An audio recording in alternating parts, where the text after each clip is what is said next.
Move the crowd. Finally made it. Crowd up. Finally made it. Crowd up. Yeah. What up, world? What's going on, Boston? Back again. Welcome to episode 3 of the New Jack Sports Machine podcast. I am one of your hosts. I go by the name of Jay, and I'm alongside the homie Big Tease. Otherwise known as JT, otherwise known as Tease. Government name, James Teasley. My bad, bro. I stepped all on you right there. All good. Yo, we live from Audio Chemist Studios in Charlestown, Mass. And like every time we do at this time, we about to hit you with that New Jack News.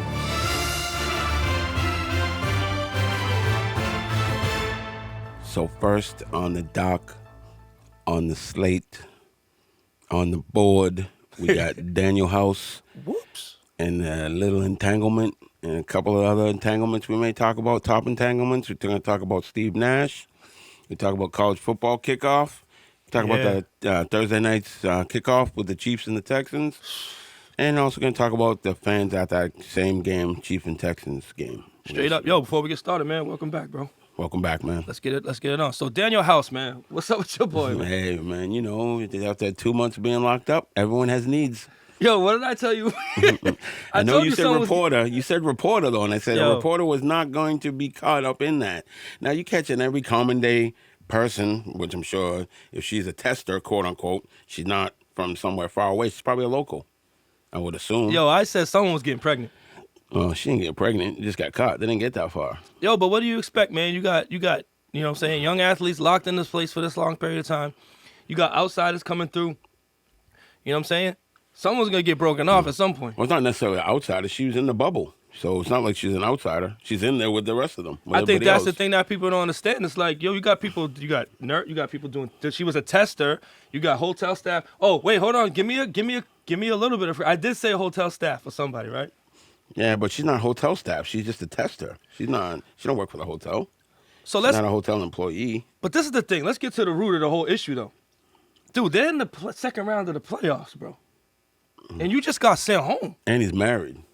And I just read something coming in here that his wife scrubbed his whole existence off of social media. So you know what that means nowadays. And the theory that LeBron snitched on him. Come on, bro. Nah, I can't. Yo, I can't support snitch allegations up on the New Jack Sports Machine, dog. I'm just saying there's a theory out there that if he LeBron did, that's crazy. Snitched on him. Now, let me ask you a question. Is that gamesmanship or is that sucker shit? I don't know. Well, you figure an important player to their team, he is, he comes off the bench and gives them minutes, gives them points. D&3 guy. But is that gamesmanship or is that sucker shit? This is the playoffs. People get ruthless at times. It's dog eat dog, and LeBron is the king. What does a king do if he has to? Cut your head off. King has to protect the crown. He's got to protect the kingdom. Damn. So never thought I'd see that's the case. So yo, listen, man, Daniel House, man, you gotta. I understand people got needs, but bro, your team is in the playoffs right now, dude. Yo, you got kicked out on the playoffs. Is that worse than Tuukka Rask? Nah, because that was Tuukka Rask made the decision to go home. It's not like... Yeah, straight up. But, I mean, dude. He didn't get busted. In the playoffs, dog, he got sent home. I'm heated. What do you think his teammates are saying to him when they see him next time they see him if they lose the series? It's a wrap. They're going to lose anyway, but he didn't help. He didn't help. At all. So, with that said, man, that made me think about some of the top entanglements. Yo, Jada Pickett got us all twisted up with that. That's the word now. That's the word. But some top sports entanglement, the Barboza Steve Nash situation. Yep, the Jamal Mashburn, Jason Kidd, Jimmy Jackson situation. That was over a female? Yeah. So she broke up the whole Dallas Mavericks back in the day? Yep. Yeah. Yo, she better be the one if that's the case. Yep. It was Jimmy Jackson, and Jamal Mashburn. Let me see. Dude, they had, I was always wondered why. I was young at that time. I always wondered why that Dallas team broke up. So it was a jump off that broke them up, or was it a wife situation? Because, dog, they had a nice little squad. Now I always wonder why that fell out like that. But I know about the Steve Nash and Lane and the Barbosa situation. That's crazy. We don't mean to make light of the situation. People's relationships, what they do in their own homes, up to them. But it happens more than you think. You know what I mean? Guys messing around with people's wives. But for Daniel House, man, to be in the bubble, it's easy for somebody to sit here and say, "Yo, be responsible for me," but you know what I'm saying? You're locked in that bubble for you ain't seeing your family, but according to reports, he has a family, right? He has kids, he has a wife and stuff like that. Yeah, because it was a love triangle between Jason Kidd, Jimmy Jackson, and Tony Braxton. That was a triangle. Yeah, I might have to snuff Jimmy if you try to play me for Tony Jackson. For Tony Braxton? I'm break your heart. I'm gonna break your jaw, son. Done, son. Because they were like the new big three. It was Jamal Mashburn, Jimmy Jackson, Jason Kidd. They had a nice squad. That's when Jamal Mashburn had the felines. Yo, Tease, you my man, 50 grand? And if Danielle wasn't in the picture and Tony Braxton there was a love triangle between us, bro, you better stay on the curb when you're on the corner, bro, because I might run you down. What happened to Joy Taylor, bro? Yo, chill, dog. We don't want to be putting that in the streets. I'm in love with Joy Taylor. Don't mess with her. Yeah, but Steve Nash, he even said if he feels entitled that he got that job, so. Yeah, that's Steve Nash. So, of course, everybody out there, if you're not familiar with the story, but Steve Nash, so we're on to Steve Nash now. Steve Nash, he was just hired as head coach of the Brooklyn Nets. No coaching experience. None. Never coached before. Great player, though. And I could see how, he may make a good coach because he was a very cerebral player. And he's a player that a lot of other NBA players respect, especially KD and Kyrie. They have a lot of respect for that guy. Well, Kyrie, that's his boy, so that's one of the reasons why I think he got the But job. that's not always good either, though. But, But let's get to the root of the thing. What the biggest controversy is the NFL has a thing called the Rooney Rule. NBA has no such rule, right? None. So, as there's a ton of black candidates out there that people feel were better qualified for the job, i.e. Mark Jackson, right? I.e. Herb Williams, right? That's the dude who got... No, who's the guy who got... He was coach of the year for Toronto, and I'm sorry that his name escaped. He was coach of the year for Toronto and got fired that same year. He coaches Detroit right now. I know you're talking about, too. Tyronn Lue. Yep. Nate McMillan. These guys who've had tenure, have long years coaching in the NBA, who didn't even get a chance to get an interview. So I say that to say this: is that a form of white privilege, or is it just that they knew who they wanted and they went out and got them? How do you feel about that? I think it was a splash name. You know what I mean?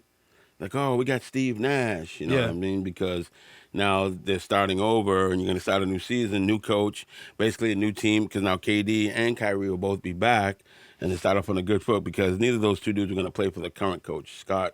Who was it? Scott. And he was a coach who had that that Brooklyn team playing well before Kyrie and KD got there. And Dwayne Casey's the coach we're thinking about. Sorry about that. I apologize to Dwayne Casey. I should know better. But Dwayne Casey's Detroit Pistons right now. He was the Toronto Raptors coach the year before they won the championship and was fired.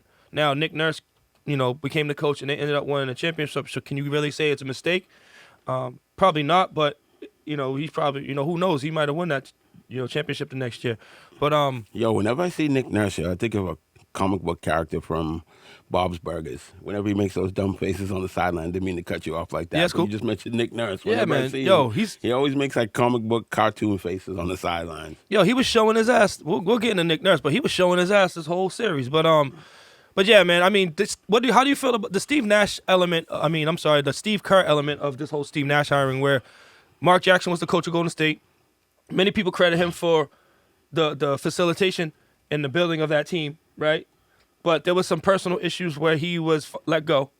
Yeah. And then he's pushing his religious beliefs.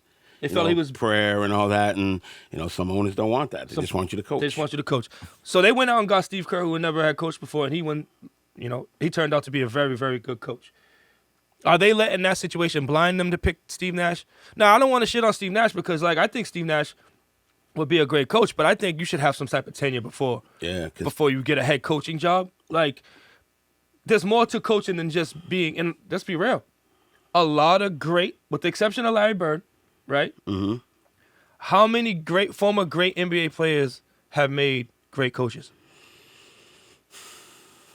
A lot of them don't. They don't make great coaches. They don't make great GMs. Doc Rivers.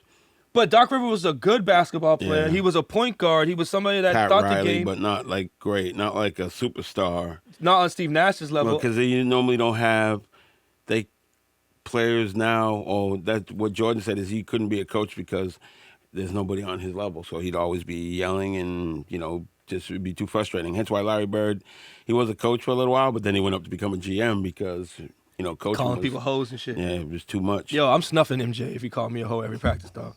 I might not ever play in the league again, but I'm snuffing him. Straight like that. Yeah, Kenny Atkinson was the coach before in New Jersey. Brooklyn, excuse me. And now it's going to be Steve Nash. And and it's all because, I think that's going to be the ultimate thing that unsettles the Brooklyn Nets. And I think that's why what the Celtics did with Kyrie, they weren't willing to placate him. If they would have placated Kyrie, we would not have Jason Tatum. We wouldn't have Jaylen Brown. He wanted to get rid of all those young people. And Danny Ainge wasn't willing to compromise his team to give up for Kyrie. And that's going to be the same thing that happens to Brooklyn. Because watch, they're going to trade Karis LeVert. They're going to trade Dinwiddie. They're going to trade all these other people. And it's going to be the KD. And them two dudes are going to be fighting before it's over because they're too temperamental. And then they got your boy there. DeAndre Jordan? Yep. He shouldn't even be playing. But anyways, what we got next, big dog? Next on the scene is college football kickoff. Yeah. Yo, I'm so hyped right now. Penn State ain't playing, but that looks like it's about to change. But I watched some games yesterday, dude. Yeah, there was a highlight not too long ago. They had the first kickoff return of the year in college football. I can't see who's actually playing. Yo, and it's crazy to think that actually, like, I'm seeing games like today. We're recording this today, a Saturday. So when we get home today, there's gonna be some games on. Clemson, Wake Forest is playing. Duke, Notre Dame is playing. And I was saying that to myself. The weekend before last, I was outside just standing in the yard, nice weather, fall weather. Mm-hmm. And in my head, I'm standing there going, man, it's like 2 o'clock in the afternoon. I'm like, college football should be on right now. Right now. And it wasn't. But it wasn't. I was just like, wow, so weird. There it is here, Louisiana, Iowa State. Louisiana kick return all the way for a touchdown. First kick return touchdown for the college football season. So that's awesome, man. Like, honestly, dude, me and you went back and forth with this the last 2 podcasts. Play, not play. Are they gonna play? They not gonna play? And it's kind of been up in the air and back and forth. And then you had half of the teams. You still have half of the conference playing. The other half's not. The Big Ten, I think, is starting to see that these dudes is playing, and they're like, yo, we're not gonna let that money slide. We need to figure out how to play. Right? Yeah. So we should see them in October. Ohio State, they're trying to get in there. Jim Harbaugh's complaining because, Yeah, the Big Ten teams, because the other teams are getting that money and they're seeing all those schools playing. And it also helps their draft stock for the kids that do play. Man, you know what it is, bro. But like then you have kids Man opting said. out. But you have kids opting out. Certain players, like, know where their draft stock is right now. Yeah, and they it's were not probably going to do that anyway. Yeah, it's not going to improve, or they could make it worse. So they're just going to opt out and just focus on school and getting ready for the draft. Yo, but you know what the homie Meth said? What the homie Meth say and Wu-Tang say? Cash rules everything around me. Cream, get the money. Dollar bills, y'all. True. That's what it comes down to at the end of the day. And that's what I was trying to say, when we had that initial debate on the first show. Was like, yo, they're going to play. They're not going to let that money slide. You know what I'm saying? And I was seeing some things now. Clemson was talking about the efforts that it took for their players to do things. It's not the bubble that they have the players in that's going to compromise the bubble. Mm-hmm. It's the kids not being disciplined and doing things off on campus that bringing it back to the bubble that's going to affect them. So the kids are taking it seriously and everybody's committed. Because all it takes is one player, right? True. To blow this whole thing up. So I think they're going to play until they can't play no more. But I'm excited to see some college football. You know where I stand. Like, I want Penn State to play because, I got, you're invested in it. I'm invested in it. My daughter's there. I got a family member there. So until Penn State plays, I'm interested to see how they're going to work the championships and the bubbles and all that, because now, not to get off topic, baseball's talking about having a playoff bubble, because once they get to that point, because they know now you can still see there's still cases popping up in baseball, and now on college campuses, certain college campuses, you're starting to see, because you can't keep college kids away from each other. Penn State has my daughter's in quarantine right now. She's in isolation. Not because something that she did, but because of what took place on the campus. You know what I'm saying? Yeah. They had the thing with Northeastern where a bunch of kids were just getting together to watch the basketball game, the Celtics game, and now all of them are being removed from school. So yeah, I don't know how this gonna work out. I mean, it's sensationalism kind of controls and dictates everything. If there's a big case that comes out where a kid gets, unfortunately or hopefully not, critically ill, it's gonna shut everything down. So that remains to be seen. But for right now, college football is playing. There's games on TV. Dude, I was even watching Georgia high school football yesterday, bro. High school football? High school football in Georgia. Stands was packed, and they were playing football. You know what I mean?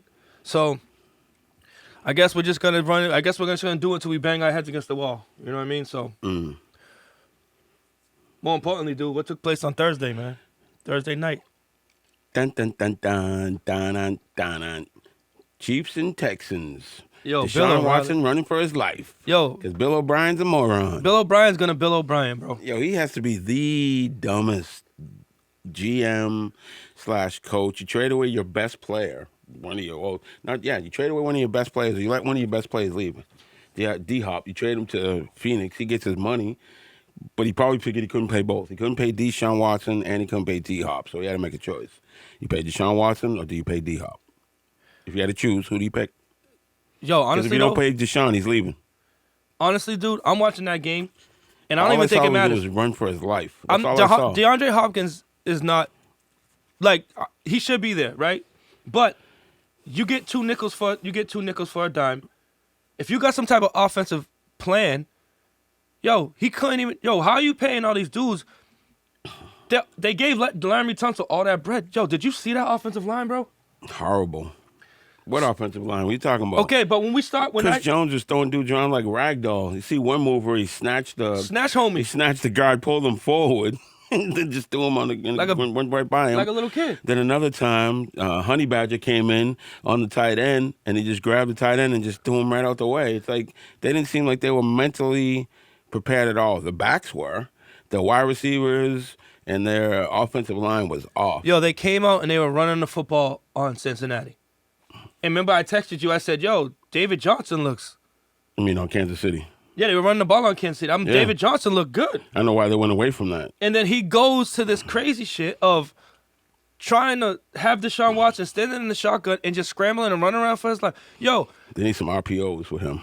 No, what they need to do is they need to have his system. Bro, listen. But I'm saying, with the way their offensive line is, they not enough for him to even get a 3-step back drop to throw the ball. They got to get the ball out of there quick. There's no. They were doing that in the first drive, and then he went into something. He don't move the pocket. And they had nothing for Randall Cobb. Randall Cobb didn't touch the ball to the end of the end of the game. Like, Cooks cannot be your number one option. None of these dudes are number one. Stills is not a number one. Yeah, but if you have not a number one. No, they're not. The number one's gone. But even if you look at he's trying to run deep routes. This dude don't got a chance to throw the ball, and you're trying to run, deep posts and stuff. Like, come on, dude. Like, and he has total control over that franchise. That's the receivers that they have. Look who they brought in. They're all deep guys. Stills is a deep guy. Fuller's a deep guy. Cooks is a deep guy. None of those dudes are route runners. They don't run routes. Yo, to me, it looks like they got two tight ends that are pretty decent with Fells and the other kid, right? Fells and the young dude, yep. You go two tight ends with two wide receivers, shotgun, like you said, RPOs with Deshaun Watson, right?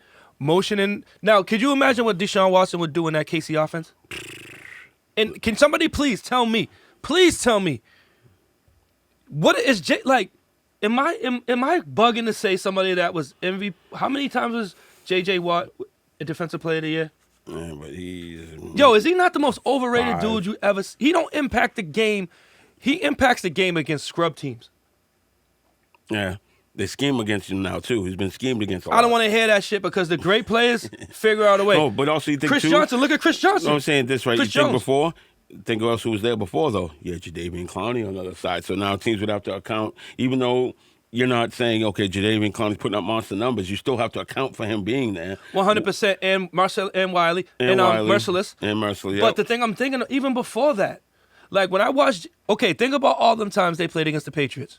Patriots take them out every time. And think about all the playoff games that they've played, and everybody was blaming, You know, Hoyer, who was terrible. I got to give it to him. There was a run there where the dude was pretty unstoppable. He had like a nice 3-year run there where he was like a machine. I think he's living more on hype than he is necessarily. But like I said, I used to say to my son and Johnny, be like, yo, he's a machine. He's a bean machine. You know, those supplements work well, but you see, he breaks down a lot. Ooh. And that's due to that's due to that. It's due to that power up. That's due to that. Yeah, I mean. Yeah. So let's get into these fucking idiots, man. These Kansas City fans. Yeah. And I'm gonna apologize for my swear because my mom listens to this podcast. She yells at me about my cursing, but I don't really got nothing else to say to these dudes. Yeah, it's kind of disrespectful. All they did was ask for a moment of silence, and can't even do that for unity, bro. And that shows that's where this country's at right now, my friend. For unity. So they don't care. It's not about the flag. It was never about the flag. It's not about the kneeling. And it was never about the kneeling. It was never about the veterans. And it was never about the police. If you're somebody that stands in defiance of, if you're a police officer and you're a good police officer, you should be wanting bad police work to be vilified. Am I right or am I wrong? But they don't want to speak up because of the union. Because of the Blue Shield. Yep. Let's just keep it facts. How many of these people that are booing when Colin Kaepernick first nailed went and listened to his first interview when he first clearly stated his reasons for kneeling, right? So we nail and y'all pitched a bitched about it, right? Saying we're disrespecting the flag. But then you got a president that shits on John McCain. But we're not going to get into all that. We're not politics. We're saying a political podcast. But the fact of the matter is this. These dudes come back. They try to figure out, and the NFL players who have the least amount of leverage than any other league, right? How Roger Goodell's whole stance on this shit has changed has nothing to do with him. Either the owners, either one or two things happened. Either last year or when this whole shit happened, Roger Goodell was telling the owners, hey, was on the side of the players and saying, hey, we need to do something to work with these guys. And the owners were like, bump you? We're going to do it this way? Or Roger Goodell's a phony ass because his whole stance on how he's approaching this is totally different. You know why? It's not because his feelings changed. It's because why? The dollar's about to change. Because just like we said, and who we pay homage to is the Wu-Tang Clan. Cash rules everything around me. Cream, get the money. Dollar bill, y'all. That's all it ever came down to. So the players get together and they decide, you know what? We're not going to nail white players, black players, everybody unified in the sense of we're going to stand for unity. We're going to try to change the temperature of the situation, and you boo them. You know what I would have done if I was Patrick Mahomes? I would have walked off the field. I would have walked right off the field, bro. See what a certain segment of the population has to realize. And I'm going to get into my shit right now, Tease. So you might have to throw some water on me in a second because I'm about to get fired up real quick. But, what a certain segment of the population has to realize. Whether you give a F or not, times they are a-changing, bro. And we're not going for it no more. And when I say we, I say African-American athletes, African-American old, young males in general. We're not going for it anymore. And white allies, Hispanic allies, Asian allies, all the people who sit in it and can look with their own eyes and tell right from wrong is not taking it no more. And the world is changing around you whether you like it or not. So you either change with the times or you die with the times. Am I right or am I wrong? True. And there's certain people out there that are so resistant to change because they don't want to change or it makes them uncomfortable or they're guilty about the circumstances that are leading to change. But when it comes down to it, when you look with your own eyes, the basic principles of right and wrong and what we perceive to be right and wrong has been instilled in you since you was a baby. And no matter what your race, color, or creed, we all know what right and wrong is. So either you're on the right side of history or you're on the wrong side of history. Well, what's happening right now in 2020, not only are we dealing with the coronavirus, but you're seeing the ugly virus of racism raise its head once again. The ugly, thing that no one wants to talk about. It's there, but nobody wants to talk about it. And with our current 45, I'm not even call him leader because I didn't vote for him, but 45, a lot of that division is not quieted by him to say, let's come together, let's unify. He's just splitting it even more. Yo, actions reflect. And like, listen, we can kill Duke all we want, right? You know what I'm saying? And I'm rarely gonna admit I don't F with dude. And it has nothing to do with it has nothing to do with politics to me. It's just I can see with my own eyes. But we're regressing, man. That's But the thing. when it comes, We're going backwards. You're supposed to be going forward. You're supposed to go forward as you move forward in time, as a nation, as a people, as evolve. We're going backwards. We're going back. Well, no, what it is it's a small percentage of the people that are trying to see the shit burn before it changes around them, and it's across the lines. You know what I'm saying? And we're cogs in this machine, and we're getting manipulated by a system that really don't give a fuck about us. It don't. And it's designed to keep us stagnated and fighting and bickering with each other so we don't see the nonsense that's going on across the board.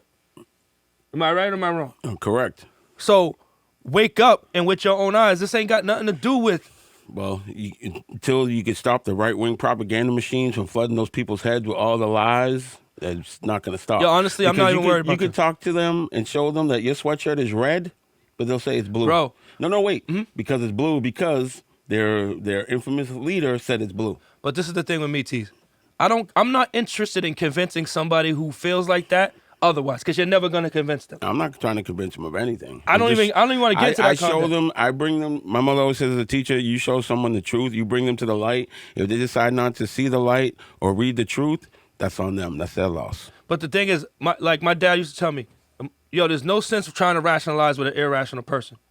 Can't make sense out of nonsense. Just stay positive and focus on the change, and just be on the right side of history at the end of the day, and view things from being right and wrong. And you judge people whether they stand next to you in your time of being dealt with unjustly, or they're on the other side, and they'll readily show themselves to be who they are. No, trust me. Through all of this, you get to see people's true colors, where they really are. With that said, Kansas City fans, you know what I'm saying? Not all of y'all. Not all of y'all. But the ones who decided to disrespect, and when they asked for a moment of silence, y'all should be ashamed. But I just think you guys, in the bottom line, you got exposed. And America's ugly side is continually getting exposed in these events. And until we're ready to really address it and let go of because a lot of it has to do with, I'm not racist but you have guilt that won't allow you to stand in defiance of injustice because you feel we're targeting you specifically. Nah. Well, it's the first time in history where white people have been titled white. They were given an actual label. Before, they were the one labeling everyone else: black, brown, yellow, red. This is the first time in history, in human history, where they were actually, given a title. 100%. Where you would say, you white people, where before it was just, they were people. They weren't white people. I mean, we can go on, there's a lot of things I can say about this topic. I'm just thankful for my upbringing. You know what I'm saying? I had a kaleidoscopic upbringing. So did I. I used to hang out with a bunch of kids. We used to be called the UN posse because everyone was all different nationalities. And that's the only way you get to truly have respect and appreciation for people is if you actually experience them in their own. I ate dinner in Asian households. Yep. I ate dinner in Latin households. Yep. They ate dinner in my house. I ate dinner in Italian, in Irish household, in Greek household. Yep. So the appreciation for a culture and the respect that we have for each other was deeper than what somebody could tell me. My boy Sween, who I'm going to go eat with after we leave here, white Irish Catholic dude from Chelmsford, I would stand in defiance of Jesus himself if he tried to call him a racist. You know why? Because he got my back 100%. He understands what it is for me to be a black man. He recognizes that I'm not a charity case. And he shows the ultimate love to me and my family, and he stands in defiance of injustice and anything that's unjustly done to me. And that's how I judge people. That's good. Right, wrong, or indifferent. So it's always good, like I said, that you surround yourself with positivity. Always. It's all love, push out the man. negativity. And you know what I'm saying? But this is what I'm going to close with this. I don't know if you have anything more to say. In times like this, in such negativity, in times like this, when things are so heated, unprecedentedly, and the evil seems like it's kicking good's ass, you got to keep in mind that good is always going to trump. And history is going to determine the truth, and it's going to work its way to feel that good is always going to trump evil. You got to keep that basic principle in your heart and your spirit. If not, you lose. But you have to make sure when that history is being told, who is telling the story. And the story is told correct. Positive. So that's what we got for the news, man. I know it got a little deep at the end of that, but that's what we do. Next up on the board, we got Black Ice. Black Ice. So, man, everybody out there, Black Ice. 2 black guys talking hockey. Yes, we do talk hockey. We're in Boston. Hockey's a big deal. And let's just get in and out of this situation. Bruins are out of it. They looked old. They look slow. They looked unskilled. And not enough firepower. And that's one of the things I brought up, when we talked about when I said, the roster of the Bruins, when we said, like, hey, how does the roster of the Bruins stack up against, Toronto, Tampa Bay, The playoff teams, yeah. And it just looked to me like they had the best record, though. You look at them over the regular season; they had the best record in the East. So, but once you get to playoff hockey, it's totally different. It's totally different. And then Tampa Bay was missing 2 dudes. They were missing Stamkos and they were missing another guy, right? Yeah. So, just from watching it and self-admittedly, am I a hockey whiz? Nope. Not at all. Right. And I would love for one day somebody who's a little bit more knowledgeable, just the strategies involved. You know what I'm saying? To come in here and maybe sit down and talk to us. But I mean, just from umbrella coverages and dive deep and they get all types. Yeah, because this we all know, and I'm never going to speak from a position of ignorance. Thank you, Sega 94. Yo, right? NHL 94. Blazer Steel. You got the fat guy, the skinny guy, the medium guy. Yeah, I always went with a medium guy. And I always went with a small guy. So now Chara says he wants to come back. He's 43 years old. I'm sorry, nah. He's about to go into his 15th season next year. But I think he'll be back, but he won't be on like the first or second line. He may be like your third line defender, but he'll be back. They're not gonna do him like Tom Brady. Here go Tease. Yo, Tease, no. Yo, see? Here go Tease. No, what? Listen, I'm not even gonna go there with you because you already know that's my hot button thing. But look. Chara wants to come back. Who am I to say he can't come back? All I know is at some point you got to turn the roster over to athletic, skilled hockey players. The game has changed, correct? Yeah, Krug, they're not going to be able to pay. He's probably going to be gone. Krejci's probably going to be gone. They're not going to pay him. He's up there in age. And with all due respect to Krejci, with all due respect to Krejci, playoff Krejci did poke his head up a little bit this series. But, they had their window with that core group of guys to kind of win a couple of championships. They let some couple of things slip. Because he doesn't play well against Tampa Bay. He's over his lifetime. He has 2 even strength points and is a -10 in 10 playoff games versus Tampa over the last 3 years. And that's a skill set thing. Yeah. Because Tampa's fast, quick, skilled. Big. And that Hedman dude, like I said, I don't know hockey, but I know athletes. And when you look out on the ice and you see one dude just totally manhandling people, you don't need to be the biggest genius to understand that he's different. Yeah, that's one of the things they're going to have to discuss during the offseason. How do we address our shortcomings in the playoffs not every year. Well, from what I got, or the year before, St. Louis dudes were just bigger. That's one they should have got. They were just bigger. And I think, from what I gather, a lot of this lack of talent came from the previous administration, Chiarelli, trading away things and not keeping certain things. And they're older too. You figure Bergeron's getting up there in age. Yeah. Krejci, I mean, like I said, we got the Tuukka situation coming in. We already know he can't come back. There's no way he can come back because I was talking shit. I was championing Halak, but he got exposed. They got 7 goals in one game. I was like, damn, I shouldn't have been saying that. But I guess in that there was a draft. I think it was like the 015 draft where they had 3 picks at 13, 14, and 15, and they missed on every single one. But from what I understand in that draft, there was about 20 people out of the 30-something people that was picked. There was like 10 or 12 superstar players in that draft. You know what I'm saying? And I think that's what they're missing out. They're missing. You got Pastrnak, you got Marchand, right? You got Bergeron, you got McAvoy, who, from what I understand, was supposed to be a generational type of defenseman. Mm-hmm. I don't know if he's really played like a generational type of defenseman. You got Carlo, DeBrusque.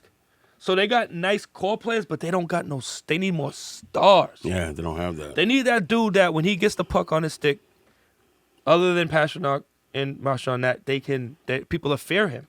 You know what I'm saying? And I don't think they got that. So till next year, It's gonna be a long off season. Yeah, interesting offseason because you're not going to have the same squad rolling out in 2021 that you had in 2020. A lot of questions about Butch Cassidy. Butch Cassidy. He said Butch Cassidy. The Sundance Where's Kid. the Sundance Kid? Was Cassidy, Paul Newman, Robert Redford. Cassidy and Sweeney got a lot of answers for this offseason. You know what I mean? Mm-hmm. It's really on the line for him because Sweeney really has to go in there and find some more meat. And I know they were up against the cap. But Didn't the coach, didn't he win something? I thought he was like coach. He was up for like coach of the year or something like that. yeah, but that's a regular season award, bro. True. If you look at Cassidy's playoff record, it's not great, bro. It's not. No, it's not. And Sweeney, man, I mean, he's better than Homeboy, True. but he still got some shit to prove too. So we'll see. So do we got to talk about these dudes, man? The Bo Bums, the Red Sox? I guess we got to talk about these dudes, yo. So we'll talk about these Red Sox. What is there to say? Only thing I can say about the Red Sox right now is they brought up some young dudes. The kid Dahlbach. The kid Dahlbach, and he's hit he was a streak. He had like 5 home runs in 5 straight games. Yep. But yo, we've seen that before. We've seen that with Middlebrooks. He went 2 for 3 with a RBI and a double and a walk the other night. Listen, I'm hopeful Bobby Dahlbach is what he says. But how many times do we see that dude that comes up and what was Shaw? Yep. Middlebrooks, Jackie Bradley when he first came up, everybody thought he was Benintendi. So I'll believe it when I see it, but I'm not gonna shit on it. Yeah, great. Looks like they got a prospect. I want to see the kid Jeter Downs, the kid that they got in the trade for Mookie. Yep. They have a young prospect Jordan. What's that dude? Trying to remember That kid Blaze Jordan, he's young Blaze though. Jordan, yeah. Yeah, he's young though. I don't think he'll see the field because he's still out of high school. So I don't think he'll see it. But I mean, that's somebody that's a power hitter that down the line. Who knows? But you never know with these prospects. They need pitching though. And that's the thing. They're the first team to 30 losses in Major League Baseball right now. So I'm not gonna give the Red Sox too much of my time. I know they said that Bogarts was excited to be playing, with Jeter Downs now that he's called up, and also Devers is hitting again. But like you said, man, they don't got no pitching. And as far as their bubbles for playoffs, they're looking at Houston and Arlington, Texas, and then Los Angeles and San Diego, California. And Major League Baseball Players Association is going to vote on that approval to see if those 4 cities are going to be used as bubble cities for their And that's the sticking playoff point right run. there. Major League Baseball's players union voting for approval. After all the foolishness that took place to just get these cats to play, you really think them dudes is gonna vote for them to be bubbleized? They got to figure out something. So they're going to use Petco Park, ALCS for the championship, Globe Life Field for the NLCS, ALDS will be Petco Park and Dodger Stadium, NLDS, the divisional series, will be Globe Life Field and Minute Maid Park, Wild Card home parks for number 1 through 4 seeds for all 3 games. We'll see. I'll believe it when I see it. You know what I'm saying? I know that I like watching I know I like the Padres right now. They're excited. And the World Series will begin on October 20th and be held entirely at Global Life Field in Arlington, Texas, home of the Texas Rangers. That should be dope. Turn into like a Super Bowl type event. Yeah. You know what I'm saying? Everybody show up. What do you think about... side note. What do you think about the NBA Finals being played on a neutral court somewhere, like in Vegas? That's not a bad idea. But then that takes away the advantage of getting the best record and having home court advantage. So you do away with all that. That's true, because the crowd noise is a big deal. But it kind of works the same way in the Super Bowl. There's because it's at a neutral site, so, unless your boy Tom Brady gets there this year where it's in Tampa. He better get there. Man, they got the Mon Squad down there. Yeah, but even in the Super Bowl, when you're playing in your hometown, the tickets are split between. No, I know. You know what I mean? So, but, just having the advantage of sleeping in your own bed and being, the familiarity of the stadium. But, I know the crowd in the NBA is a big deal. Home court advantage is a big deal, especially in the playoffs. But I was just thinking, what if they had, neutral court in Vegas? It'll be like fight night in Vegas for a week straight. You play the games every other day. Yeah, true. It might be kind of dope. Yeah. You know what I'm saying? We just want to wrap off this baseball thing so we can jump into that basketball Yeah, real yeah. quick. My bad. I almost got off track. Yeah, Yeah. pause. We were supposed to only take 2 minutes on the Red Sox, and we spun off into some other stuff because they suck so bad. But You know, yo, Mr. Bloom just trying to get it together. You got to tear it down to build it back up. we'll see, man. I mean, I gotta cut him some slack with that, right? But I just think they should be this bad. You figure the previous, GMs didn't help. Dabrowski didn't help. You figure whenever you're on the top and you're not refilling the cup's going to run empty after a while. And I gotta apologize to him for last week, a couple weeks ago, because I did look at that roster and say, "Yo, who are there?" But from what I understand, I think they got like 10 of the top 25 highest rated prospects. Tampa Bay does. Yeah, Tampa Bay does. I mean, he might be able to pick prospects, so hopefully he can flip that for the Red Sox. So we'll give it some time and see. I just wasn't expecting them to suck this bad, and I don't think they ever should suck this bad. But we gotta take it on the chin. It is what it is. It is what it is. So that's later for them chumps. But now we're gonna get into. Like I always tell my kids, there are a lot of cities, a lot of kids out there who have never seen a parade ever. Any type of parade, whether Straight up. World Series, Super Bowl, World Championship basketball, Straight up and down. We spoiled. We are spoiled. hockey, world, Stanley Cup. We got it all. We've seen all. We've had all four. And I told my kids they've been alive long enough that they've never had a year where there wasn't some type of championship. Yeah, they don't know anything but success. Correct. We didn't know anything but nothing. headaches. They win nothing. 0 was the ratio. It's an unprecedented time, and I think that goes to show you how the teams feed off each other. You know what I mean? If you're in a market with a team that's being successful, they're stealing your market share, yo. You got to get in there and be successful too. It forces you to do something. Because the Red Sox about to fall to the back. Yeah, but all it takes is for them to get hot again, and they'll run right up. But that's why you never put all your chips in the pink hat basket. Yeah, but they had too many people picking the chips, and now it's a different people picking chips. Yeah, they got to get some stability. I want to see them get younger. I want to see them have more longevity, and I guess this is the compromise for that, right? It is now. All right, man. So, look, a lot has gone on with the NBA since the last time we spoke. NBA playoffs. Let's go Celtics. Let's go, but yo, they had me nervous, but we'll talk about them in a minute. But so the first round ended. Rockets knocked off OKC. That was a slobber knocker battle. That was a good one. I feel bad for Chris Paul. I feel bad for Chris Paul. Scrapped it out to the end. I would like to see him go to a contender. I think he can help a contender. So the Rockets. I think he was okay in OKC because he had young dudes. He can't go to a team because you saw what happened when he was on the Rockets with James Harden. He can't have two headstrong.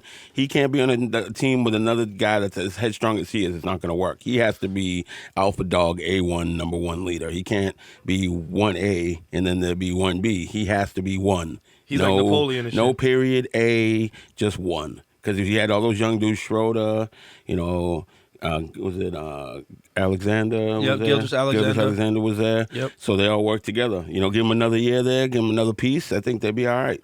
Yeah, they had a good mix of veterans and thing. It's just I think they barely lost. They barely lost. Yeah, they barely lost. I mean, so OKC knocked out the Rockets.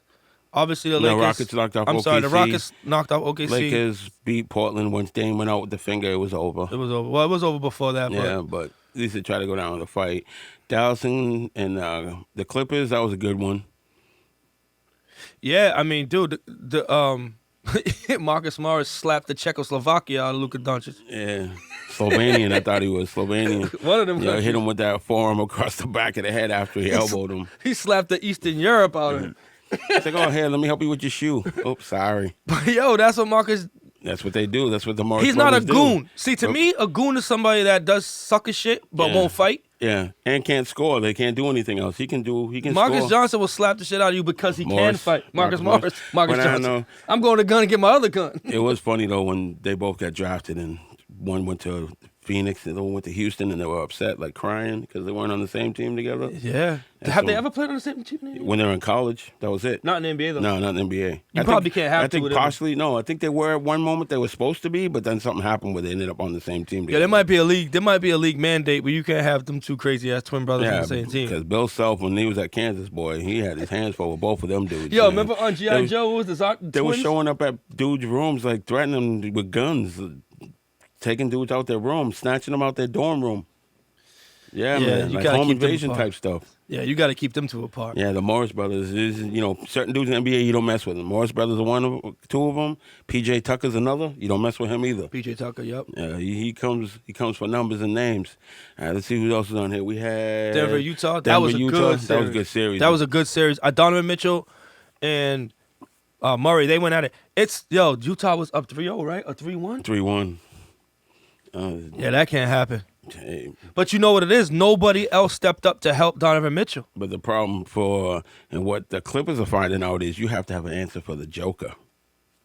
That's the thing. You don't think a big man that big, he looks out of shape, can score the way that he does, and he scores all different ways. 3-pointers, got that YMCA post game, yeah, man. You get that old Eastern European low block game. That Ilgauskas, oops. And they're giving the Clippers that Dirk problems. 3 game, but he looks like Ilgauskas, but plays like Dirk Nowitzki. Yeah, I mean, because like if you look at Joker, he doesn't look like a dude like you go to the court. You're picking him probably in the top 5 out of 10 players because of his size. He's not your first pick. It's just but because optics. of his size, you know what I mean. But the dude's a baller, yo. He's a very skilled basketball player, and that's a dude you could build a team around. and I think that they're probably one player away, right? They got Millsap. But Millsap came in and saved them last game. Yeah, yesterday, last last that's night. what I'm saying. That's a dude that the Celtics could use. Like but he's a dude that they can use. If you use. swap Millsap for Grant Williams, not saying Grant Williams is bad. I like Grant Williams. Grant Williams is nice, but he doesn't score enough right now. That's not really his bag. But I'm saying, like, if you had somebody like him or Evan Turner, because they need height. They need somebody. They need somebody off off the bench that can give them score, and neither can Time Lord. Yeah, the Celtics need somebody off the bench that they can get them buckets like a Jamal Crawford or somebody like that. That's why I think Gordon Hayward's going to go to the bench when he comes back. Mm. But so we got Milwaukee and Orlando. Yo, I messed up last podcast too because I didn't even know Orlando was in the playoffs. Yeah, that was there. They gave him a nice little fight. Yeah, a little bit. They just don't got no. They don't have anyone that can score besides Vucevic. That's and it. Aaron Gordon, I don't know what the hell he is. He was injured. He was out, and so was they had 3 guys out. Gordon was out. Fournier was out. Fournier was in and out, and but those guys are pieces though. They ain't the ones. Isaacs was out. Yeah, Isaacs was out, but I'm saying those are 3 guys that you have to guard Giannis. Especially Isaacs got length. Yeah, get the length. Then you had. We're gonna get to Milwaukee in a second, but you said it, dog. They done. The Pacers, Miami is just on some dog stuff. They took all them. They took the heart from the Pacers. They swept them. Didn't even let them breathe. They zipped them, and that's what you got to do. They swept them. Yeah, and we said like, yo, there's gonna be a team that nobody's expecting and nobody's talking about that's gonna end up somewhere that they wasn't supposed to be. Eric Spoelstra's a good coach. He's a great coach, and that dispels all that. And like I said, Pat Riley got his hands on Jimmy Butler's brain and said, "Listen, same thing I'm gonna tell you. Same thing I told Magic. Same thing I told LeBron. Yeah. Same thing I told D Wade. What do you tell him? Said, you want to win? Come to Miami. Listen to the master. Listen to what I got to say. Follow my lead. Follow Spoelstra's lead, and we'll go to the championship together." I think that's he probably said that. I think he said that, but all them thongs. You got to show him the rings. You got to bring the case out, put it on the desk, open it up with the rings. Because how do you sell to a player? Like if you're a recruit, rings and thongs. Yeah, rings and things. Rings and I think things. Them thongs in Miami Beach helped out a little bit too. There's wings and things and chicken wings. Right, so when they put Pat Riley takes some rings out of the case, puts it down in front of Jimmy Butler on the desk, and goes, "This is why we're gonna go to where we're going together." And he's a Pat Riley type of player too. Exactly, no nonsense. Nonsense, physical. He's with all the smoke, and he fits what Pat Riley wants in a player. You know what I'm saying? So his next game was Boston, Philly. Yeah, we talked about that. Philly had no choice. Philly had no chance. No choice to lose. The process is broken. They got to figure that out. Boston owns the process. When the Celtics are knocking down shots, they can't. Well, you could say that for anybody. Any team, But what's the saying? It's a make or miss league. Make or miss league. But when the Celtics, how they get their shots, when they're knocking down shots, and how they play D, they're hard to defend because you got. And they're moving the basketball. Brown, they're hard to defeat. Yeah. When they get stagnant, and like most teams, when they get stagnant, one-on-one offense, taking the first shot, and not the best shot. Jacking threes. That's when they cause problems for themselves, and that's what happened in Toronto series. You know what I wanted to throw at the TV every time I saw Jaylen Brown jacking a 3 last night, bro? I had to go get one of my phone bricks because I almost broke my TV a bunch of times. Dude, we're going to get to that in a second. I don't want to go too deep into that because we're gonna get into all that in a second. Because me and you we was going back and forth, and I'm pretty sure if you follow me on Facebook, yo, you see my frustration firsthand. Manic meltdown. No, it's just like I'm looking at it and I'm going. Stay off social media during the game. Stay off social media. Toronto, white Brooklyn. Yeah. And then Toronto show who Toronto is against the Celtics. So now, those were the first round matchups. Houston beat OKC. Lakers took out Portland. Clippers took out Dallas. And then Marquise Morris slapped the Czechoslovakia out of Luka Doncic. You give him the wrong country every time. Czechoslovakia. What? Denver came Will, back. I think we need a bell on that Czechoslovakia, bro. Yo, he's not from there. Yo, Denver came back against Utah, which Utah got to really go back and figure out. That's one of those losses that can bury a team going down the line. Yeah, but you mentioned if old boy makes that 3-pointer at the end, you're talking totally different. Utah's in the final. It's not Denver. It's a game of inches, bro. Yeah, it's a make or miss league, like we said. Make or miss league. Milwaukee advanced, Miami advanced, Boston advanced, Toronto advanced. So then we had the second round. Yeah. You had Lakers and Rockets. You had Clippers and Denver. You had Milwaukee and Miami, and Boston and Toronto. So majority of those series are still going on. Well, they were going on up until last night. Well, Milwaukee's out. Milwaukee got exposed. He got exposed bad. How do you agree? So we'll start with Milwaukee and Minnesota. Milwaukee and Miami. The Bucks got bucked. You called it. They got bucked because they have no number 2. Even though Middleton tried to show up in the last game, but there was nothing on the line. Yeah, what I'm saying, like they had no choice. Everything was on the line on game. No, I'm 4. saying they was already up. Middleton stole them that game when Giannis was out. Yeah, but correct. You really don't have nothing to play for because you're still down 3-1. Yeah. You understand? Everybody knows Giannis ain't playing in that next game.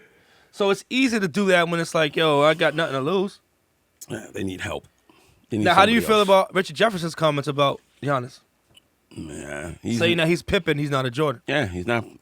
Mentally, he's not. He's not a Jordan. He's not a dog. He's not. Look at him when they asked him, how come you didn't want to got Jimmy Butler? If that was Kobe, if that was Mike, if that was LeBron, and they would have said, I want Jimmy Butler. Last minute of the game, I want Jimmy Butler. Everybody else out of the way, I want Jimmy Butler. But that goes back to his upbringing of him being international. He doesn't have that same mindset. He doesn't have the dog mindset. Like they're talking about him signing somewhere else. He's not going to sign somewhere else. He's going to stay in Milwaukee because if you look at all your foreign-born players, they stay with the team that usually drafts them. And they usually don't care about big markets. Dirk Nowitzki stayed in Dallas. Yep. Tony Parker stayed in San Antonio. So did Tim Duncan. And Tim Duncan's originally from Canada. He's from the U.S. Virgin Islands. Yeah, via Canada. Mm-hmm. But they stayed where they were. They didn't jump from team to team. Now, an American player, they go where the bread is. They go to where the limelight is. If you get drafted in Cleveland, you're going to go to Los Angeles. So if you get drafted in Minnesota, you're going to go to Miami at some point. Because you're going to look at one of the things that you look at this series, not to cut you off. You're going to look at the women, the weed, and the weather. Stinky Green. I'm saying, though, if you're an NBA player, think of this one. Back to Cali. If you're an NBA player, there's 4 things you think about: the money, the women, the weather, and the weed. Sticky Green. Because you can buy a house anywhere. It's all where the women are. Or taxes. Yeah, or taxes. You go to Florida. Florida, you get the tax breaks. But see, the thing with Minnesota is this, right? They built that Milwaukee. I'm sorry, I keep calling. I see MIN on there. Like I don't know. That's you built the team around a man that can't shoot, and you put streaky shooters around him. Yeah, not knock down. Well, let me say this: Kyle Korver was there. You just didn't play certain dudes at the right time. You didn't play Korver. You didn't play rotation. Paul Connaughton. Like if you put Giannis at center. Exactly. And then put the shooters around them. Like when they had Ilya Silva, when they had Kyle Korver, when they had their biggest mistake was Brogdon. They should have let Brogdon go. Let Malcolm Brogdon go. They should have let Brogdon go. And I heard somebody on one of the things say, "Well, Malcolm Brogdon, let's not act like he's." But it doesn't. It's not always about the illest, most talented, point guard by perception. It's about what he provides for that team and what his ability to do. And you're seeing that now with the Rockets where Westbrook's getting exposed by LeBron because he can't shoot. He can't. You know why Westbrook can't dudes shoot? are backing off of him when he's sending the 3-point line. They're like, go ahead, man, shoot it. Go ahead, shoot it. Because he got too much energy. Yeah, well, he comes down. He's not a point guard. He's not a shooting guard. He's a slasher. That's get out on the is. break, get it Slasher. to him, and let him get to the rack. Yep. But the problem with Milwaukee is everybody's going at Giannis, and I understand. But the others, look at these teams that advanced, right? Look at these teams that advanced. Yeah, Miami. Eric Bledsoe disappeared. Miami. Yep. Denver. Yep. The Clippers. Yep. Lakers. The only reason why the Lakers are up on the Rockets right now is because the others have started playing. Each game, they have one person. It was Rondo. It was Caldwell Pope. It was Kuzma. They've had one person that steps up and helps them. Milwaukee, who did Giannis have to help him, to step up and help him during that series? Lopez, that's really it. Not really Lopez. And Middleton didn't show up until after Giannis was out. Yeah. So we can sit there and, yes, you're Giannis, you're the superstar, you're the MVP. You're going to take the arrows, dog. Plus, because you got to develop. He got to come. Miami shot the heck out of the ball, though. Tyler Hero was killing them off the But they didn't run them off the 3-point line. No, I know. But that's the majority of their plays. You had that's where a lot of their shots came from. Like you said, they didn't run them off the 3-point line. They let them shoot. A lot of times it came off screens. Like a lot of the shots he hit in that last game, they were deep. There were some deep threes. Yeah, because, a shooter like Tyler Hero and the other dude, Robinson, those are great shooters.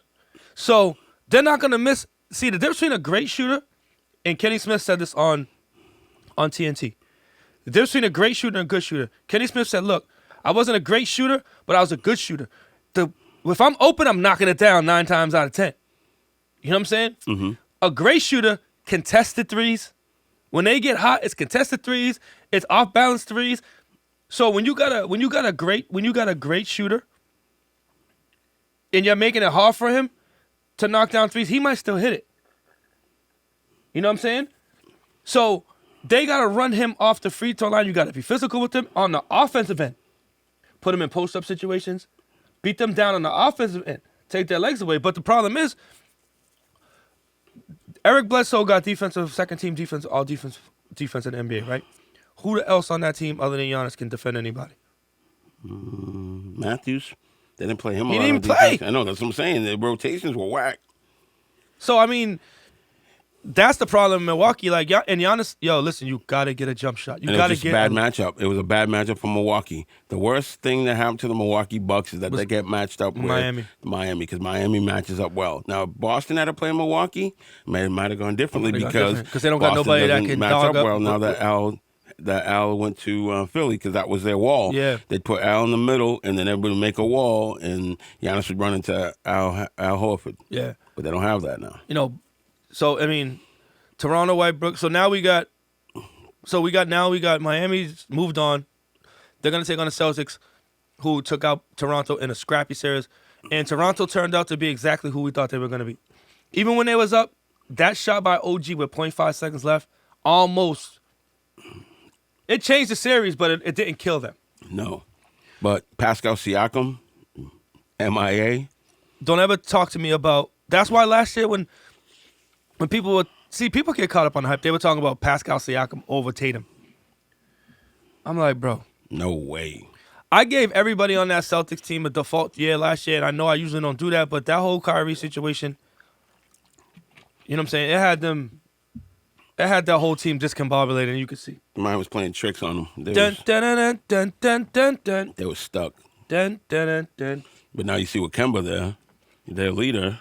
Checking hearts. Where your heart at? Where you at the other day. And they had to check his heart on Game 6 because he only had 5 points. I was super bugging last night. I know. Because I didn't like how the game was going. And I didn't agree necessarily with... The refs let them play, which was good. The refs let them play, which is good. But I didn't like what Brad Stevens was telling them as far as he just let them play. He didn't give them too much. You don't want to overwhelm them. Just let them play. But if you look how Toronto did, their jumpers weren't falling. Bulldogging to the rack. Yeah, but that's Nick Nurse. I mean, that's Lowry's game. He's a bulldog. Celtics are getting to the rack, and they're throwing it back out for a worser. Oh, you figure? Is that not a word. A worser. For a worser three. No. You know what I'm saying? For Or a lower- 3 to somebody that's not knocking them down. You better, I'm saying, a lower percentage shot than a worser. You know what I'm saying? A lower percentage shot / worse shot. Well, you look at the Denver Clippers series that's coming down the shooting, where the Clippers are up last night, and Denver comes back and basically wins the game, out-shooting the Clippers, percentage-wise. I think the Clippers shot like 27% in the fourth quarter. Yeah, because the Clippers beat their chest a little too much. Yeah, well, because they get up ahead and they just put on cruise control. You know what happens And you when can't you do that? with the team like Denver, because Denver scores points fast. And all quick. it takes is for Murray to get hot. Yep. And he starts creating for other people. I like Jamal Murray. I really do. Now, Rockets, they're running into small ball problems because they're too small. They're just getting posted and blocked. Getting posted and blocked. And when they're not hitting threes at an incredible rate, Yep. their whole game is affected. You know what I mean? Their whole game is affected. And as much as Westbrook, and James Harden are friends, that is not going to work. Nope. Because they both need the ball in their hands. And I don't understand why. And now you said they need the others. Where are your others? They need the others, and the Need others ain't Gordon. coming through. Need Especially Gordon when to your step homeboy's up. getting sent home for tangling. Yeah, entanglements. You know what I mean? Gordon ain't shooting. Because you figure House come off the bench, he's giving you at least 15, 16 off the bench. Give me like 4. I mean, he's a 3. He's a D. No, but I'm saying he's giving you at least 15 off the bench every and game. he's good for a couple of boards. You know what I'm saying? Like, Yeah. they need everybody. And wasn't Covington hurt his knee or something? Was his knee out too? That's the dude Philly let go who should have kept him. Yeah, they should have kept him and Jimmy Butler. They had to let the wrong people go. Let the wrong people go, man. And sign Al Harrington. That made no sense. You take the money that you pay, and I'm sorry, Al Horford, not Al Harrington. Al Harrington trying to get that weed money. But anyway, He's Al gonna Horford, get it, too. Al Horford, you pay him the money. You take that money and you pay that to Jimmy Butler. Yeah. And you cut some of Tobias Harris's salary, and you pay, oh boy, I can't even think of his Covington? name. Yeah, we pay Covington. Yeah. So that way, They need 3 and D guys. Correct. That's what they need. They need 3 and D and real 3 and D guys. Guys that knock down open shots, that make guys run out to open the lane up for Ben Simmons to drive and then dump it into Joel Embiid. And they need Joel Embiid. But forget Philly because they're out of here. Because I don't think Butler would have stayed because those dudes wouldn't have listened to him. Like the team he's on now, everybody Yeah, but everybody Joel listens Embiid's to dick him. riding him all over his social media now. That's why I think Joel Embiid's going to end up in Miami. Think so? Yeah, I think he's going to end up in Miami, bro. Not Giannis. Nope. I think Giannis he's going is going to Golden State. No, Giannis is like you said. He's going to Gonna stay in Milwaukee. Okay, no, Golden State. Joel trying to Embiid get is him- going to end up in Miami, and they're going to have to compromise somebody in Miami to get Joel Embiid. Either it's going to be what's the center there? For who? Miami, number 13. Oh, Abadejo? Yeah, they're going to have to compromise him or one of the shooters to get Joel Embiid there. But I don't know. That remains to be seen. So right now, Lakers are up, right? I believe so. They're Yes. 3-1. Or did they close them out last night? Nope. They didn't play last night. It was Clippers and Nuggets. So Lakers are up 3-1, Yep. right? Denver and Clippers. Clippers are up 3-2. Yep. Boston's on to the next round. They're going to match up against Miami, which is going to be a good matchup. We'll talk about that. Who do you got? So obviously the Lakers are going to knock the Rockets out. So it looks like it's going to be. Lakers and it's supposed to be the battle of the L.A. Supposed to be. And you know what? I think that's kind of what the Clippers have been waiting on. Yeah. So that'll be a good series. So, I mean, that's pretty much it where we're at right now. Until the games canceled out today, we got Boston moving on against Miami in the Eastern Conference Finals. Western Conference Finals is still they got a couple more games to play. So that's good for Celtics to kind of have some time now. And they don't play till Tuesday, right? One kind of thing that's been cool about the bubble is Denver Nuggets, Michael Porter Jr.'s dad showing them sitting on the sideline. Yeah. Like whenever his son makes a play, Yeah. you can see him with his mask on, and you see his face like, oh, that was my boy. Yeah. He had that block on old boy last night. He took that Zubac. shot. That was a bad shot, though. The 3? Yeah, that was a bad shot. Yeah. But he said it, though. But it's something about a young dude who doesn't know.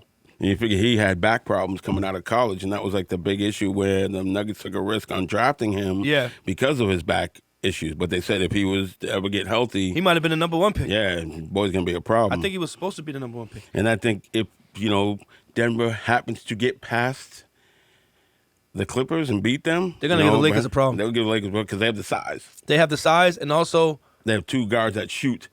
but I don't know. I think Jamal Murray, Who's guarding Murray? that's what I'm saying. Rondo is LeBron's okay, but he's not what he was. See, the problem with the Clippers, the problem with the Lakers is the selection of players that they decide to put with LeBron. Danny Green was supposed to be a 3-and-D knockdown shooter. I haven't seen him make a shot yet.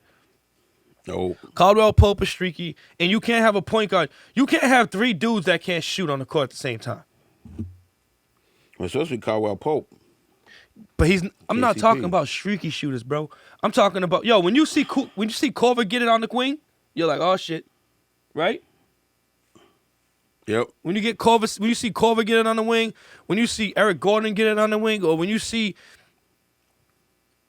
when you see somebody that's a great shooter, a Tyler Hero, you know what I'm saying, get it on the wing, you're like, oh, he's gonna knock that down. You know what I'm saying? What it determines for you if the Lakers is, oh shit, is he hitting a shot? As soon as he misses one, they're like, yo, we ain't even paying attention to this. They're running back the other way because that's a rebound. Yeah, or they're collapsing into the paint on Anthony Davis or on LeBron. Like, that's a rebound. So, I mean, and that's why, if the Clippers end up moving on to play the Lakers, the Clippers just got so many parts and pieces, man. You know what I'm saying? That's why I think they'd be good against the Celtics. I think that'll be a good series. Clippers. That's going to be a good series. And they had a good series during the regular season, right? Celtics beat them one time. Yep. And then they lost to them one time. Yeah. And they match up good against each other. But I just think the Clippers got so much interchangeable parts. They can go big with Zubac, or they can go small with Harrell.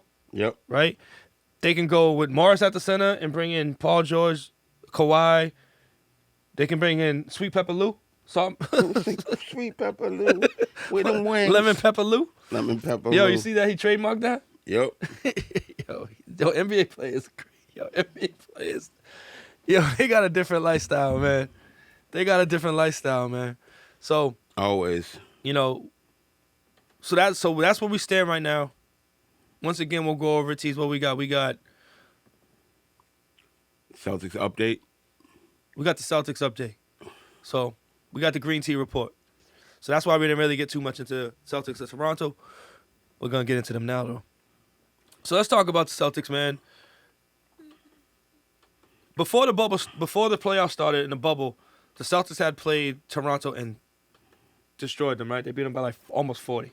Yeah. Right? And then I think previous games before they went to the bubble, they were kind of kicking Toronto's ass. I think they were like 3-1 against Toronto during the regular season. Right?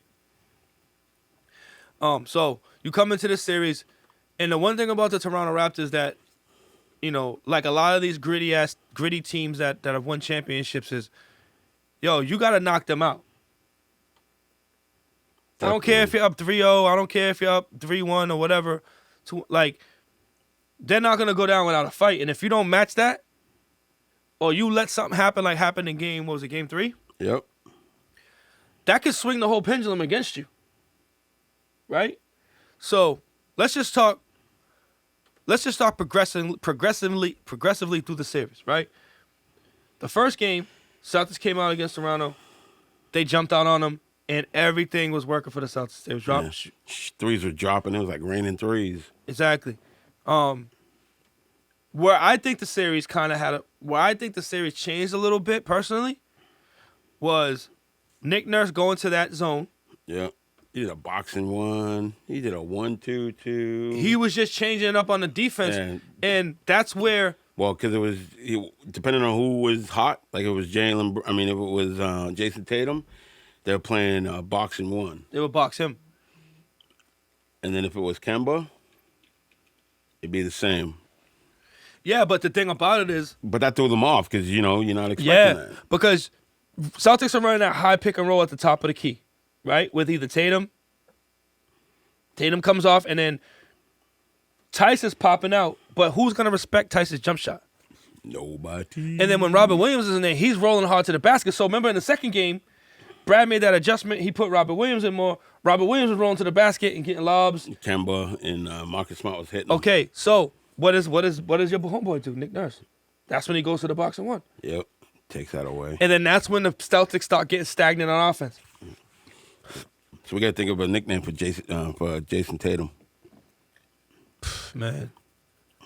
24 points, Jason 10 Tatum. rebounds, 5 assists. He's Yeah, the we gotta come up with a nickname for Jason Tatum, first man. player at the age of 22 years old or younger to average at least 20, 10, and 5 in the postseason since Magic Johnson. Young Gordon Ramsay because he be cooking. That's just whack. That's super whack.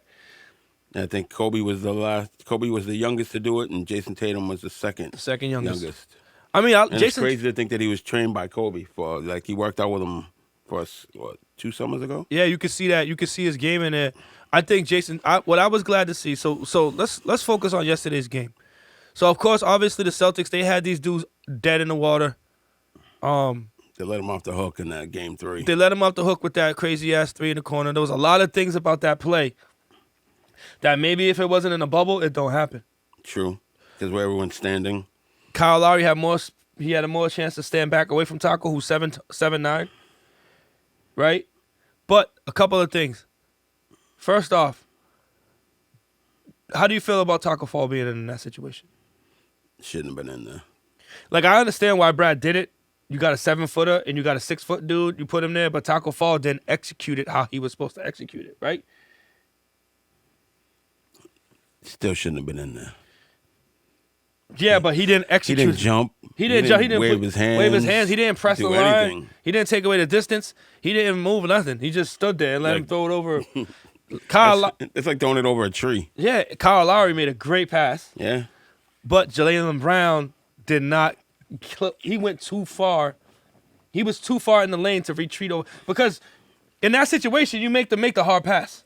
You take away all the simple passes. You want that pass to go over to the corner, right? Because it takes a long distance to get there. But if it gets it there, that's the easiest shot in basketball. True. Is that corner? Well, not layup, obviously, but that corner 3. It was bad defense because Tice was in no man's land. Jaylen Brown had a cover. I think it was. He was covering OG, but he sagged down in the paint. Sagged down in the paint. The lob. Because that's what you think's coming, something to the basket. Was it Gasol that was in the paint, or was it? No, I think they had. Yeah, it might have been Gasol. It might have been Gasol. Yeah. I think it might have been Gasol. But So he was late getting back. Right? But that's also bad communication because Jason Tatum was trying to tell Jaylen Brown, corner. Because they were all discombobulated before that play even started. Like, they didn't have any type of... And why did he play zone on an inbound pass? Because he was expecting the lob to them. Because you think with whatever seconds left, nobody's going to... You don't cover the ball. You cover the man. Don't cover the ball. Let the ball come in. You double somebody. Yeah, probably true. Because knew they wanted to get the ball to either Van Fleet or Siakam. But OG's been in that corner the whole series. What shot has he hit the most? That corner shot. But see, that's the thing about... And they leave him. How many times did they leave him? But see, that's why I'm talking about, and it's going to sound like I'm backtracking. But if you look at all these teams that have advanced, right? The Celtics, yes, Jason Tatum is doing his thing. But when figure each team, the star has to show up. But then there's somebody else. Like the temp, what's kept Toronto in the stairs has been Powell, OG, and Ibaka with that fucking. How many times did you see Ibaka get that pick and roll, pick and pop at the top of the key, and hit that 3 every time? Yeah. Yeah, Gasol was missing his because normally he hits that too. Yeah, but so Ibaka was getting that every time. And then it's like, it was always a Powell, and then, Van Vliet and Lowry were just showing up when they needed to. They should have been posting those little dudes. They never once seen a post up to Jason Tatum or Jaylen Brown on them little dudes. I think once they would try to go into the post, that's when they would double. They double them. But that double collapses it, and then you get a penetration to the basket. Or a kick out. Or a kick out to a good 3. True. Not a contested 3. And if you're not hitting the 3, go to the basket. Get to the line. Get your stroke together. You know what I'm saying? And that's what was frustrating me about last night's game. Because I'm seeing Kemba penetrate. I don't know if he was scared of the shot block or whatever, but he would get to the cup and throw it back out for another long contested 3. And because of the box and 1, they were able to get out to the shooters. So you've seen a lot of the Celtics standing on the perimeter, right? Watching one person dribble. When the Celtics are the best, they're moving their body. But see, that's what Gordon Hayward was. When Gordon Hayward was handling the ball in the first series, first 2 series, the ball was moving. And Kemba was playing more off of the ball. True. It's harder to box and 1 a person when he's playing off of the ball because he can run through all those screens. So whenever, for some reason, when Gordon Hayward's in the game, handling the ball, the player and the ball movement is better for some reason. Correct. Well, it's different than having Marcus Smart, but you take away that defensive aspect. Marcus Smart, like that block, bro. That block saved them. Well, all the time people say, "Oh, why do you pay him so much money?" That one play right there, that's a money play. Listen, I've come around on Marcus Smart. That's something not stat-wise. He doesn't average 20 points. He's not going to get you, 10 rebounds, but he had crazy hella steals, crazy hella blocks. Only thing my beef with Marcus Smart is he's what I call a momentum player. He's a player that can change momentum of a game like that. And he does it at the right time. Correct. Like when there's something going on, he'll make a charge or something. But this is the thing with Marcus Smart. And he's also their tough guy. He's the their tough glue guy. Yo, when Marcus Smart goes to the basket and uses his... If Marcus Smart played like Kyle Lowry played, he'd be a bull in the shot. Like he'd be a bull. I think he settles for the 3 too much. Everybody's in love with the 3. Everybody. That's new age NBA. He's falling asleep. The shots would make me fall asleep last night. I kept yelling at the TV, and then I just turned it off and was just looking at the score because every time they come down, I'm like, why don't you just go to the basket? Why you keep jacking threes? You're up by 7. And every time they jacked up a 3, what happened? They get the rebound. Raptors get the rebound, come down, shoot a right to the basket. Finger roll. Yeah, right to the basket. And either get fouled or something like that. So, but you know what? The thing I had to maybe after because I was so frustrated, and maybe the win kind of calmed me down. They did step up and really close it out and do what they're supposed to do. But this is one of the things I had to understand. They were playing the champion. They were playing an ex-champion. And Toronto is, I think, the second best defensive team in the league this year, right? Yeah, I think those are top 2 teams. So sometimes a team like that will make you look worse on offense than you actually are because, they're playing for reputation. They're playing for... They're not wanting to go home. It was like they were in a all of a sudden. Yo, everything's going your way, and then you find yourself in a dogfight. It's hard to get your mentality to check back into like, oh shit, we're in a dogfight. You know what I mean? Mm-hmm. And then, they escaped. If the Celtics would have lost that game, it would have been a really bad situation for Brad Stevens. I'm not saying that he's gonna get fired. Because he just got that contract, but don't look good in the ledger. It wouldn't have looked good, bro. So. How do we feel about this next series? I'm sorry, my bad. Go ahead. No, I'm saying now we can officially say that Jason Tatum is a superstar. He's a superstar, and you could put to bed all that. Now, I'm not going to, even last year when people were sitting here saying, oh, who would you rather have, Jason Tatum or Siakam? I'm like, yo, Siakam, he said, first of all, just look at their games. Look at their games. You know what I'm saying? Totally different. You know what I mean? Look at their games. Who would you rather have? It doesn't even make no sense to be even saying that. But, yeah, you are correct, bro. Jason Tatum has elevated to superstar status. No question. Now just wait to see what happens in this next series against the Heat with Jimmy Butler. Because, he's got his boys ready. He got dogs. Yeah. So now that's a dude, like I was saying before, he got actually somebody called on him because he was in his room dribbling because they thought he was up there in some type of entanglement because they heard the bang, bang, bang coming from up above. So they sent security up to his room, opened the door. He's in the room, full sweatsuit, like straight sweatsuit on, hoodie on, like one of those suits that make you sweat. Mm-hmm. He got 2 basketballs, and he's dribbling in the room from one side of the room to the other, just dribbling, working out because he couldn't go out and work out. So he's working out in the room by himself. And that's a dude who came from nothing, right? Yep. You know what I mean? So he's one of those people. But this is the thing. So let's talk about this Miami matchup.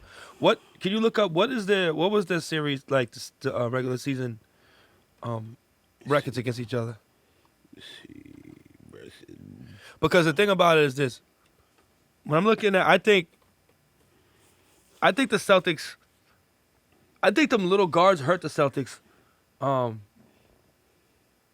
more for some reason because the Celtics like Tatum and Jaylen Brown, even though they're big guards, they play a lot on the perimeter, right? So that plays into the advantage of a smaller guard. Especially when you're not knocking down shots because you're usually taking advantage of the fact that you can shoot over them. But when you're not knocking down shots, these Bulldogs, they can get up underneath you and they can make it harder for you to get to the basket. So they split. No, 2-1. Only win that the Heat had was in the bubble, 112-106. So Celtics up 2-1. I think that's what it was.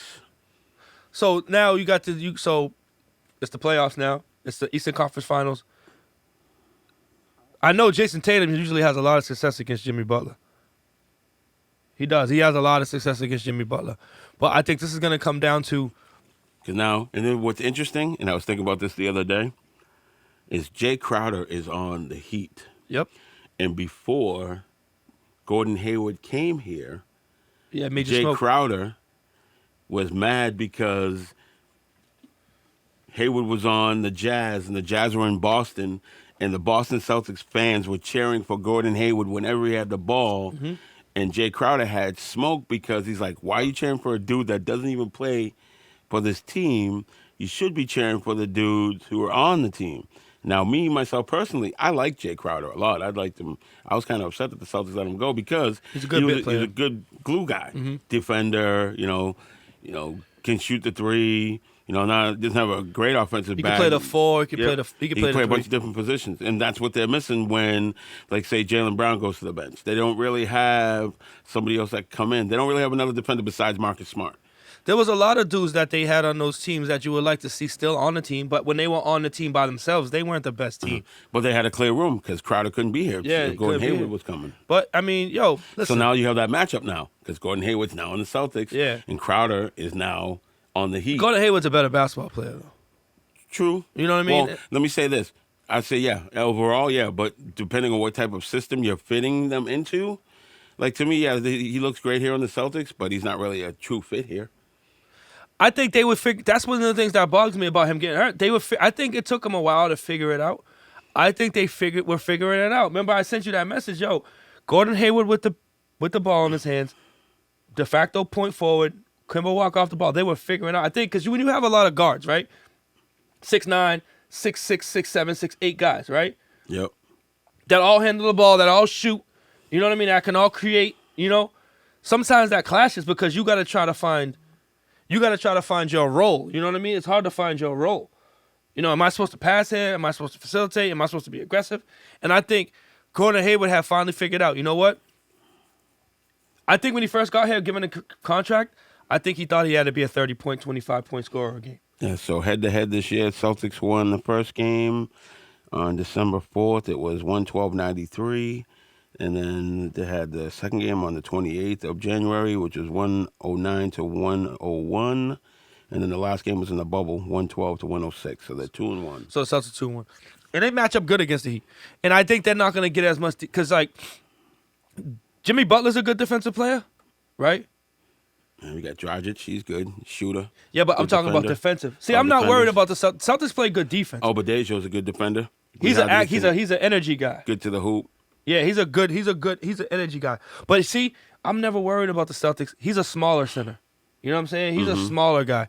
Like, you can, He's not like a Whiteside. you can Tice him. You could, Time Lord, him and match up against him. And so you figure you got Derek Jones, Jimmy Butler, Hero, Duncan Robinson, Kelly Olynyk, ex-Celtic. Andre Iguodala's over there. There's another defender. Another linky defender. But is Andre Iguodala really like what the Andre Iguodala that we remember him to be? But he's a veteran, though. All you need is I'm not shitting on him. is 50% in the playoffs. I'm not shitting on him. But the thing about it is, like, they can't let dudes like Daniel Jones come in and beat them. Kendrick Nunn. They can't let Olynyk come in and have him. But see, I think they match up good against Olynyk because he just steps out and tries to shoot threes. You can actually go with Jason Tatum at the 5 when they bring Olynyk in the game. You know what I'm saying? Mm-hmm. But can I ask you a question? Why the fuck was Brad Stevens running pick and pops for Semi Ojeleye in Game 7? I have no idea. No clue. If Semi Ojeleye had another pick and pop, I swear to God, I was going to jump in my car and drive to Orlando and wait till Tanya Harding, Brad Stevens coming out the bubble.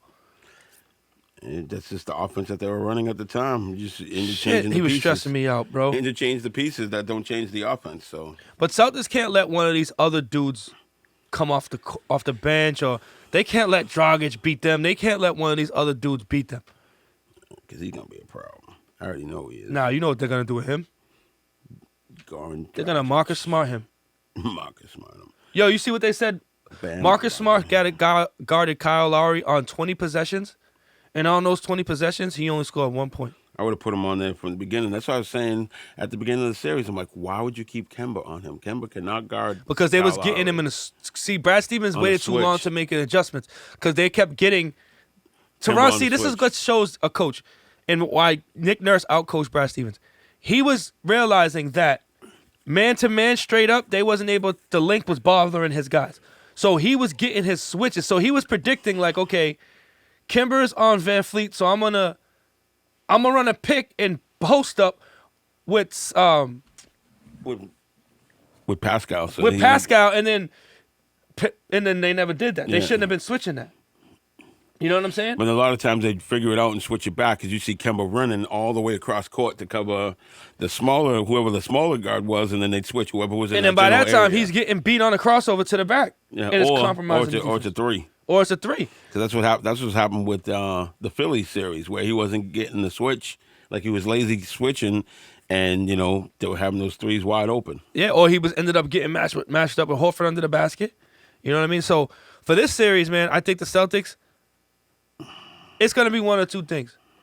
They learn from Toronto. See, Toronto is an X-Factor team because they're a champion and they're Bulldogs. And they got those character dudes like Van Fleet and Lowry. They're not dudes that you necessarily... Those are two dudes you look on paper, two little guys, you're like, they ain't got to do too much, but those two dudes can fill up the basket. They got heart, man. And they can score. And they're Bulldogs. And they can score in different ways. Threes, they go to the hoop. They go to the hoop, basket. Mid-range. They know what I mean? dunk, but they still go to the basket. Exactly. And they know how to get their shot off because they're thick paws. Yep. You know what I'm saying? Mm-hmm.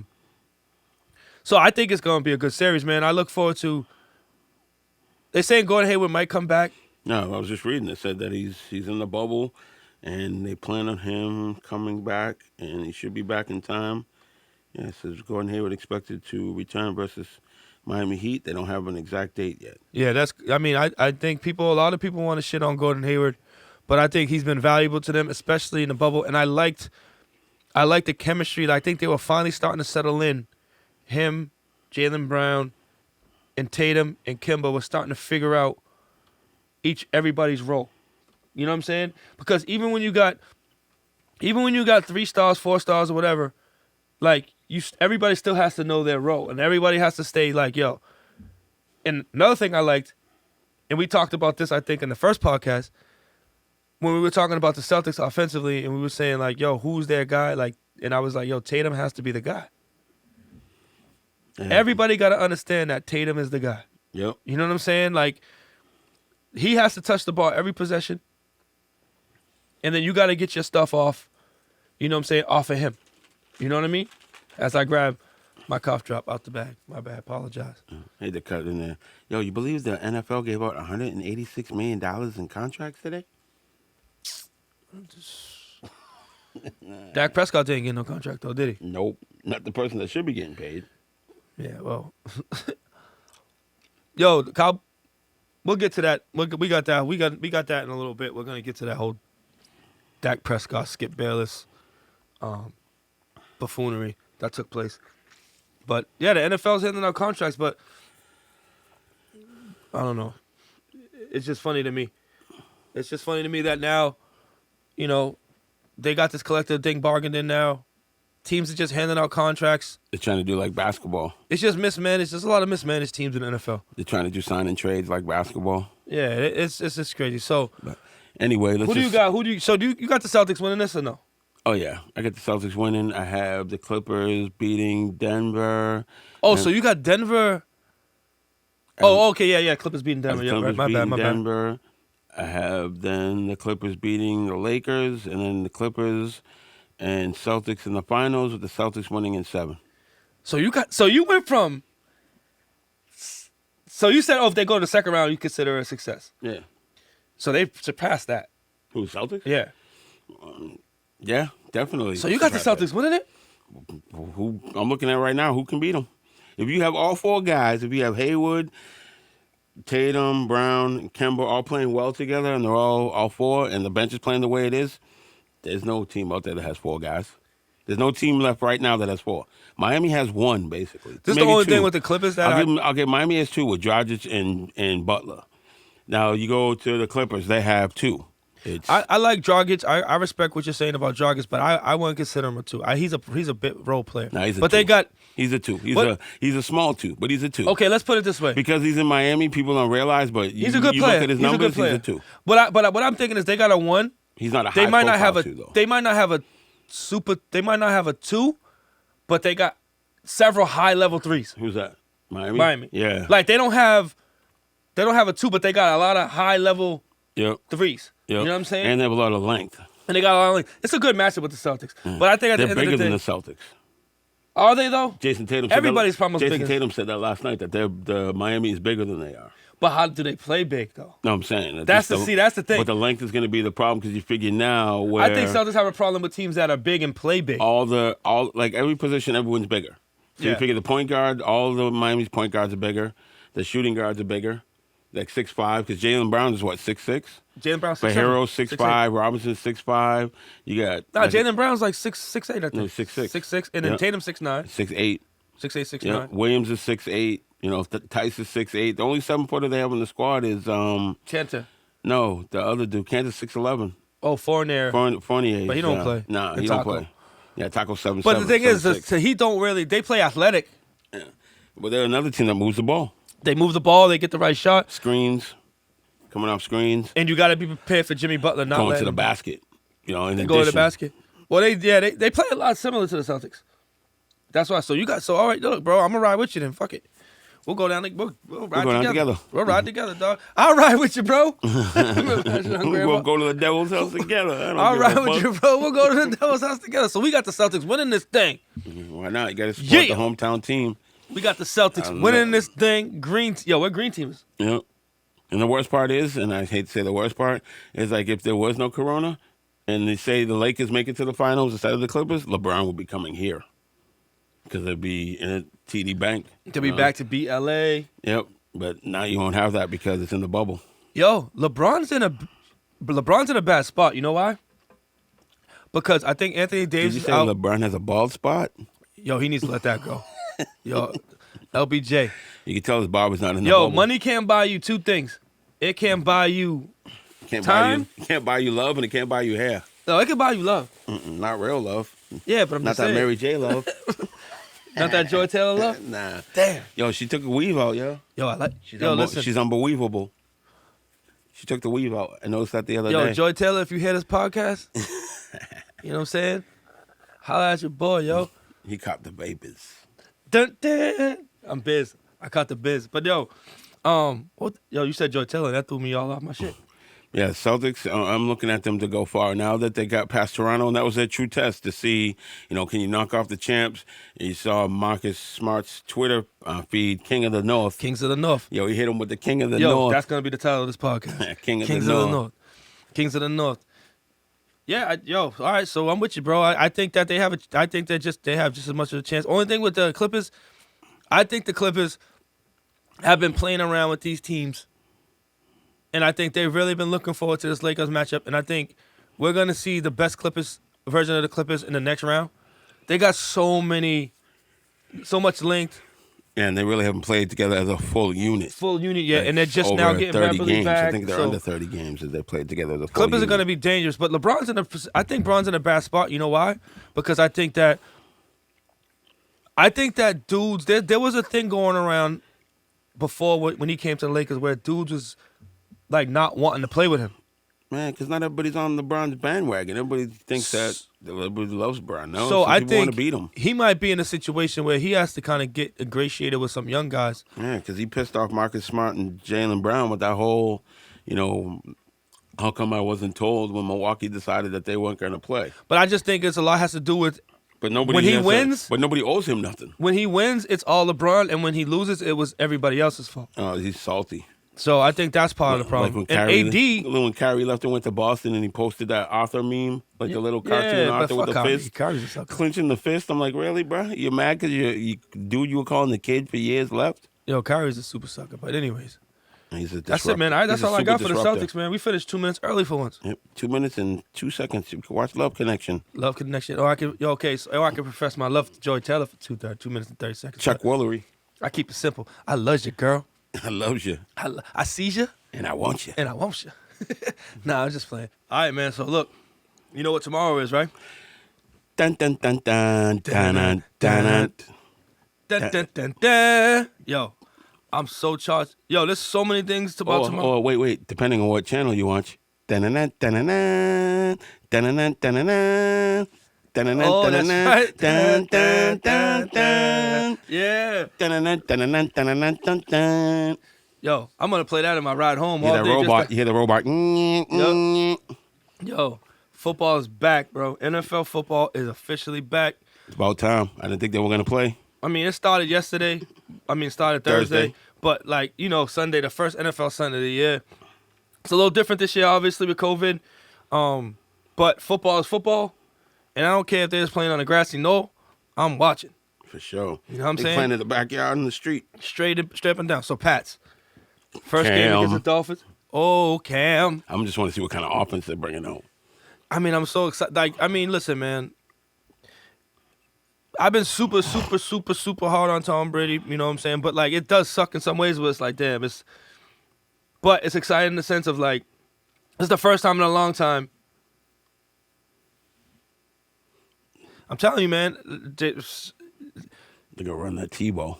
They're going to run. Yo, I'm telling That's what you. I was saying. I was trying to tell one of my boys, I'm like, yo, they're going to, Josh McDaniels is basically going to pull out Not Tim Tebow offense, though. He's going to pull out that He's going to pull out that Wildcat / pistol that he had in Denver originally when he drafted Tim Tebow that he wanted to run. On Ultra. But it's going to be on super high octane with Cam Newton.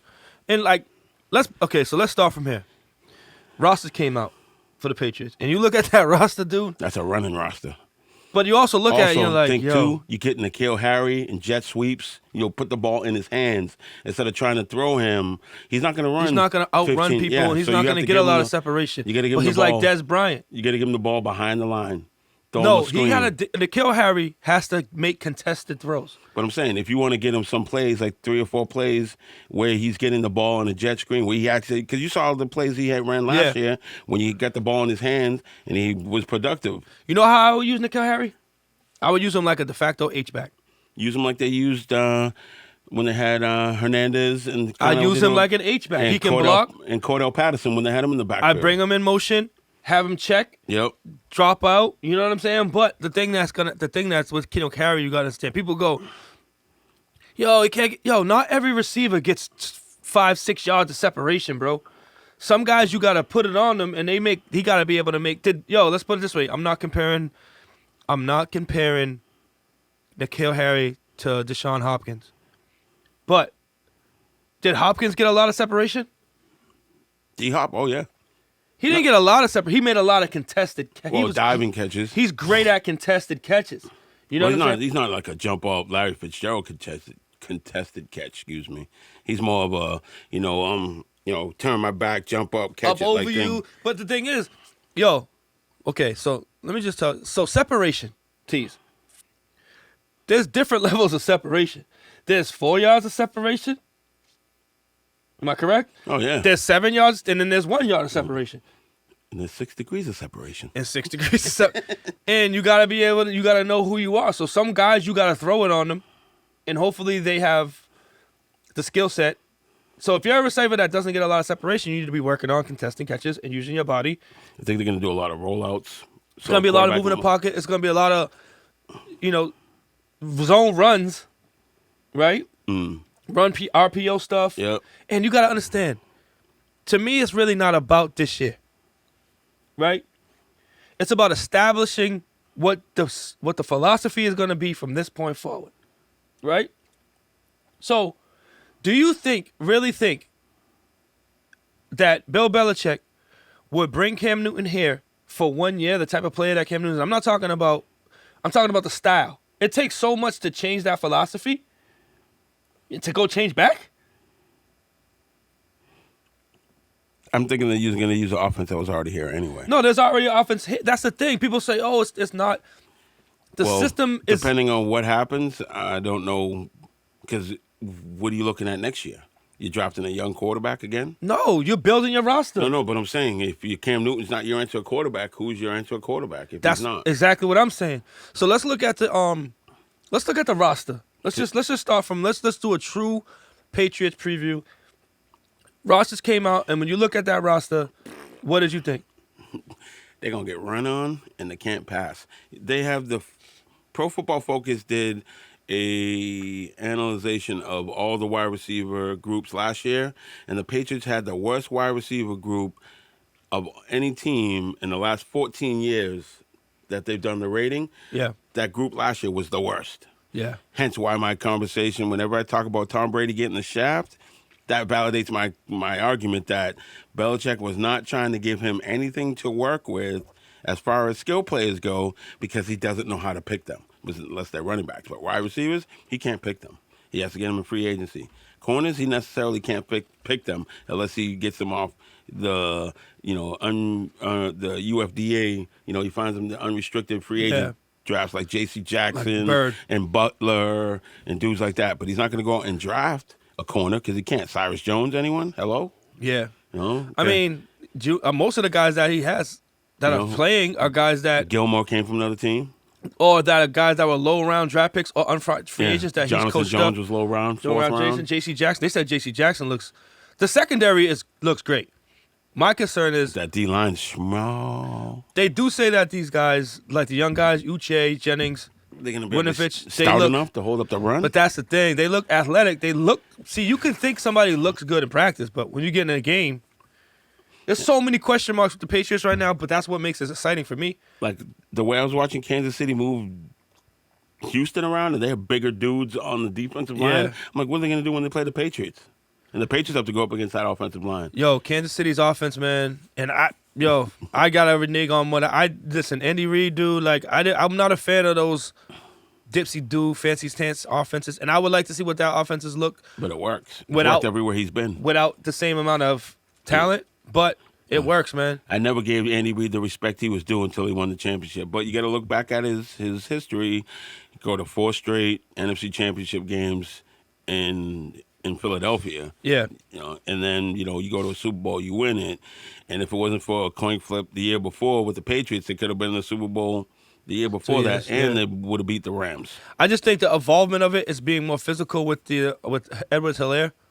I just think that. That's another guy I wish the Patriots had looked at because I'm like, he's at the bottom of the draft, bottom of the round. Just take a flyer on him. But the thing about the worst part is, that's the dude when ownership asked Pat Mahomes, who do you want us to go get in the draft? He said, I want that dude from LSU. I want the running back. And what did they do? They went out and got the running back. So that's how you make your quarterback happy. But anyway. You got to build your team. But tomorrow we're looking at, so the Patriots, I feel they're not very stout on the defensive line, and they got a lot of experienced players that are having to play. But I mean, if they can play, that's great. But you got the 2 new tight ends, Diassi, and Keen. And Keen is hurt. Yeah, is he playing? Neck, I think he's questionable. It's going to be a lot of 2 tight ends. Yep. It's going to be Jacobs, running probably some sort of pistol. Sony Michel. A lot of movement in the pocket. I wonder if we'll see J.J. Taylor tomorrow. Yeah, I would like to see him, man. Why not? You know what I'm saying? Listen, I'm not a big Sony Michel guy. I just think when it's blocked for him, if they can block, he'd be successful. You know what I mean? I just think the unknown of everything with the Patriots. We've never been in this situation before with them. We always knew, at least there was a couple things. There's a couple things we always knew about the Patriots, right? Tom Brady. Not just that, but Tom Brady. Yeah, absolutely. But we always knew. Yeah, Gronk. We were going to win the AFC East. Yeah. You know what I'm saying? Jets are going to be trash. The Jets, we're going to have a chance to go to the Super Bowl. It's highly likely we're going to be in the AFC Championship, right? And now it's kind of like there's so much unknown to it for the first time. Yeah. And we're going to have to just see. So let's talk about the Dolphins. The Dolphins got Kyle Van Noy. They got Landon Roberts. They did make, who else? Landon Roberts is all right. They got Karras. They picked up Byron Jones from Dallas. That's the thing. That's a good pickup for them. They got Byron and not Mackenzie Alexander. They got Xavier Howard. Yep. So those are their corners. So they got 2 good corners. And they beat the Patriots last year, too. They beat the Patriots last year. But up front, on defensive line up front, defensively for the Dolphins up front. And they went out and got your boy, Jordan Howard, and Matt Breida from I like Jordan 49ers. Howard. So they're going to run the ball. They're going to run the ball. I like Jordan Howard. I've always liked Jordan Howard. I thought that was somebody I wanted to see the Patriots get, and Matt Breida. So it's as a Patriots fan, what you're used to expecting to see from the Patriots, you got to get it in your head. You're not going to see. This is going to be a tough game. I want to see who the kicker is. It's going to be Folk. They're going to activate Folk before the game. Yo, but this is the thing. I like I like Flores. I like Flores as a coach. Oh, yeah, definitely. I think that, well, he did have institutional knowledge, but it kind of changes on the offensive side of the ball because he's a defensive coach, right? So he had institutional knowledge.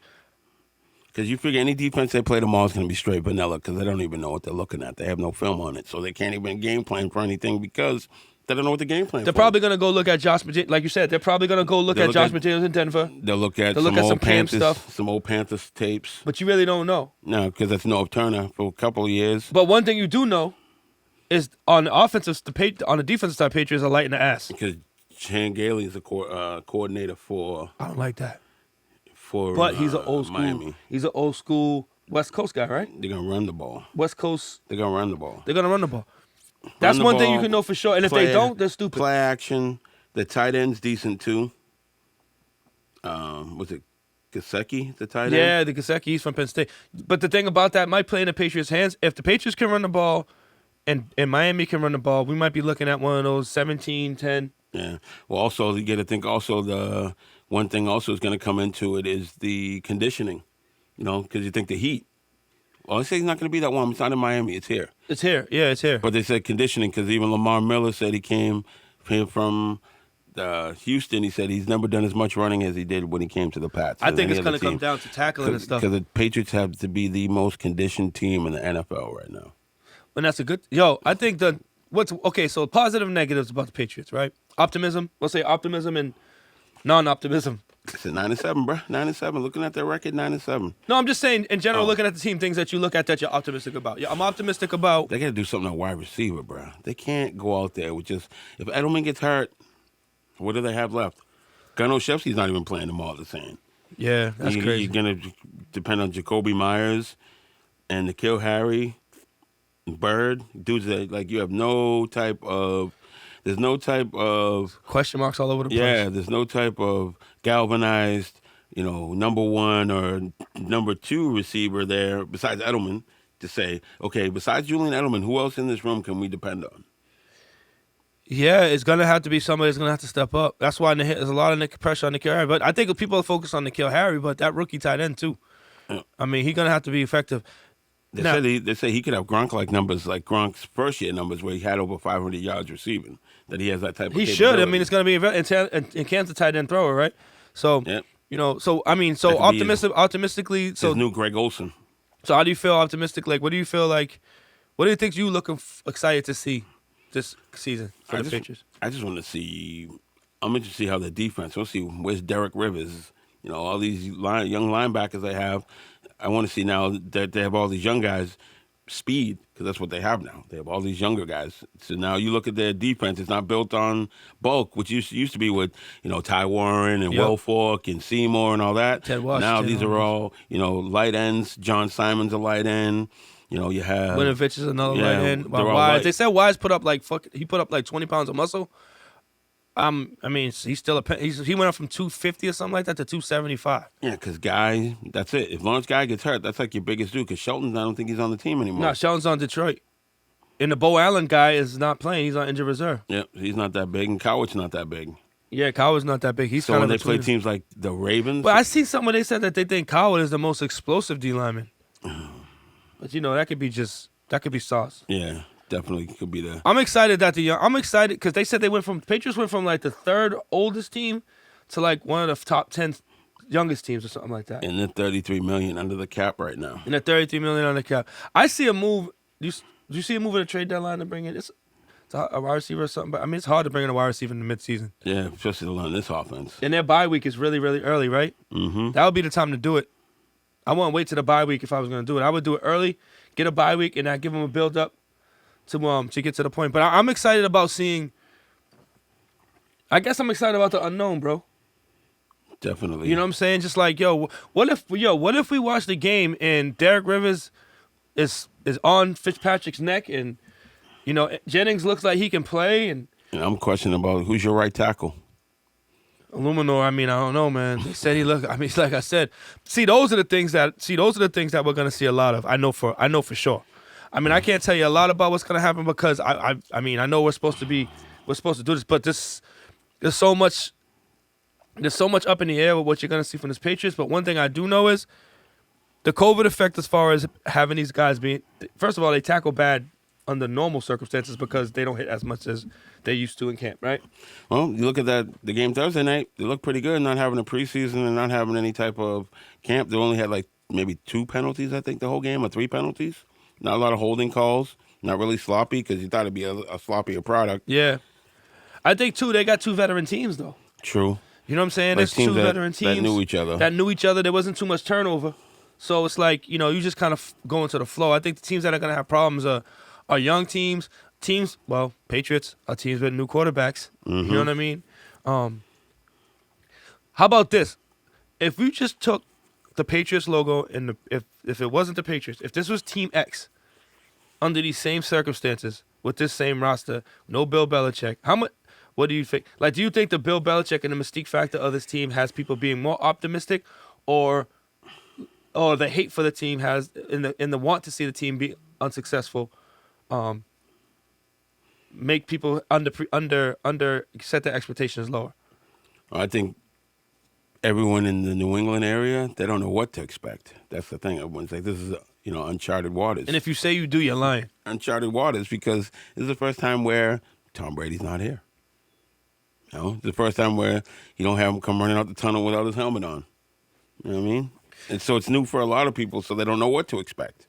I'm excited because this is the first time in a while where it's not, man, the same thing is going to be, all right, run on first down, run on second down. Shotgun, throw it, incomplete, 3 and out. 3 and out. Next. Tom Brady yelling at motherfuckers on the sideline. Yep. And they said, like, him leaving, it was time for a change. That's what I was asking. You seen that report where they said the players was, like, kind of ready for him to go? Yeah, because he was just salty in the locker room. You know what I mean? So no fault. He's not getting what he wants, and you the man. You there for 20 years. You put in the biz. Sometimes you put in the work. Sometimes shit just comes to an end, man. And regardless of how long I've been with somebody and how much they've done for me, if it's uncomfortable and it's frustrating to work with them, I'm cool with this situation moving forward. And that might end up biting us in the ass, but it is what it is, man. So, that's all. As far as the Patriots concerned, I wish we could give you, if this was the Patriots in the past, this segment probably would be an hour to itself with breakdowns and all that, but we don't have a lot of information on this team. We got to wait and see. Yeah, you don't know what kind of offense they're going to run. We don't even know. So we'll have more for you in the coming weeks. But let's just go to a quick NFL. We were going to do a breakdown. We're probably going to have to say that for like a specific show. But the overall NFL landscape this season, let's go conference by conference real quick, and let's just set expectations and things that we're looking for and looking to see. You cool with that? Yes, sir. All right, so NFC East, we'll start with that because that's the Patriots conference. Got the Dolphins, Jets, Bills, and Pats.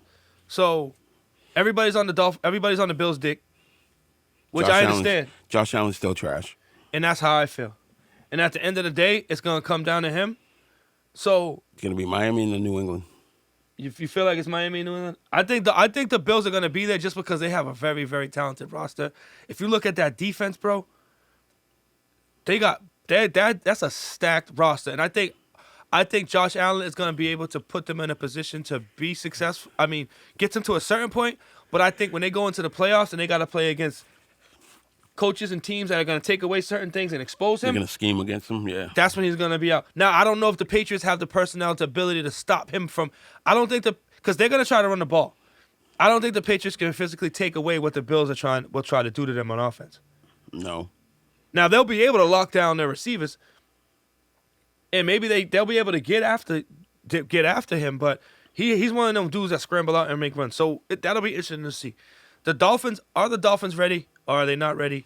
Are they just looking for Tua to come in and save them? Yeah, like half the season. That's what I'm looking at, like midway through the season, depending on where they're at. Do we see Tua come in? You know what I mean? To give him some NFL experience? You know what they're going to be calling for after a certain point. Or is he holding the clipboard for the whole season? That he should be holding the clipboard for the whole season, because you got to think, as much as we talked about Matt Breida and we talked about Josh Howard, I would love for them to run the ball. The kid Robinson is not playing. Nope. They've had some opt-outs. Gilmore already said he got all types of smoke for Parker. Yeah, they were showing Stephon Diggs running routes. He's like, Stephon Gilmore's like, thanks a lot for showing me the route y'all running.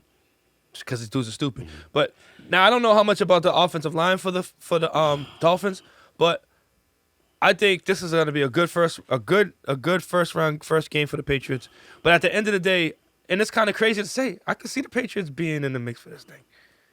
Yeah, 9-7. They can still win it. I think all of them teams in that division are going to be 9-7, 8-8. Jets are done. The Jets are done. The Jets are going to be 1 in 1,000. They're dumpster fire. Yeah, they're shit all over the board. Obviously, Mosley's not playing. Jamal Adams is gone. The Jets is going to be they'll be lucky if they win 2 games.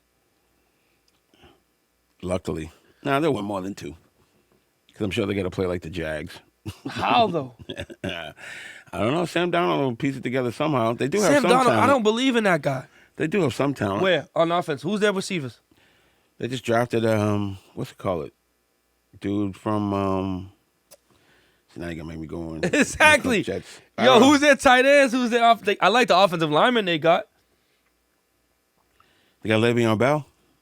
But he beefing with Gase all the time. True. Gase got a personal with him. They should be feeding Le'Veon Bell the ball. But he feels like he the gift. Yo, Adam Gase feels like the game of football wasn't invented. Who are you to fucking play these petty ass games with fucking people? You know what I'm saying? Trade away their best player, Jamal Adams. You know, not even that. It's just like, bro, like, you don't got enough. Your ego don't match your results, homeboy. You know what I'm saying? You better build up some cachet before you start dick swinging with people. You know what I mean? Mm-hmm. The Jets are gonna be trash. AFC South, we got who? We got Titans, we got Indianapolis, we got Baltimore, and we got Jaguars. Is it in the South? Baltimore's not in the South, are they? Baltimore's in the AFC North. AFC North. I'm sorry. Yeah, South, it's Tennessee. Houston, Tennessee, Jacksonville. And Indiana. Indy. Jacksonville's trash. Super trash. The Texans, that division's for the Texans for taking. Titans. Titans. They shouldn't have no problems in that division. Yeah, they shouldn't. Keyword. Everybody's on Indianapolis's tip, but did you see Phillip Rivers play last year with San Diego? Mm-mm. And he got $25 million for 1 year. He's already talking about he already took a head coaching job somewhere. Trash. So AFC North, I think we got the Ravens, right? Hands down. The Ravens, their roster is crazy. We Ravens, Cleveland, Pittsburgh, then Cincinnati. the Bungles. Joe Burrow. I mean, the Ravens got that division. They should win that division easy. I just think look at their roster, their coaching, and that organization is so well balanced that they know what they are. Yep. From top to bottom, and they scout and they draft and they on replace. The same page. They know talent and people that fit their program. This is the only thing I'm gonna say about Lamar Jackson is, bro, I'm afraid of Lamar Jackson. I want him to be successful, but this is the NFL, and you have to continually develop your game, because eventually people are gonna get you pegged, and you gotta know how to make the next evolution, and then the next evolution, the next adjustment, and then the next adjustment. So now they're gonna adjust to something and say, we're gonna make you throw these specific routes all the time. We're not gonna end this. You gotta be able to execute it. So that's on Greg Roman. That's on Greg Roman, but that's also on him, which I think he's a hard worker from everybody I say. But they got to figure it out.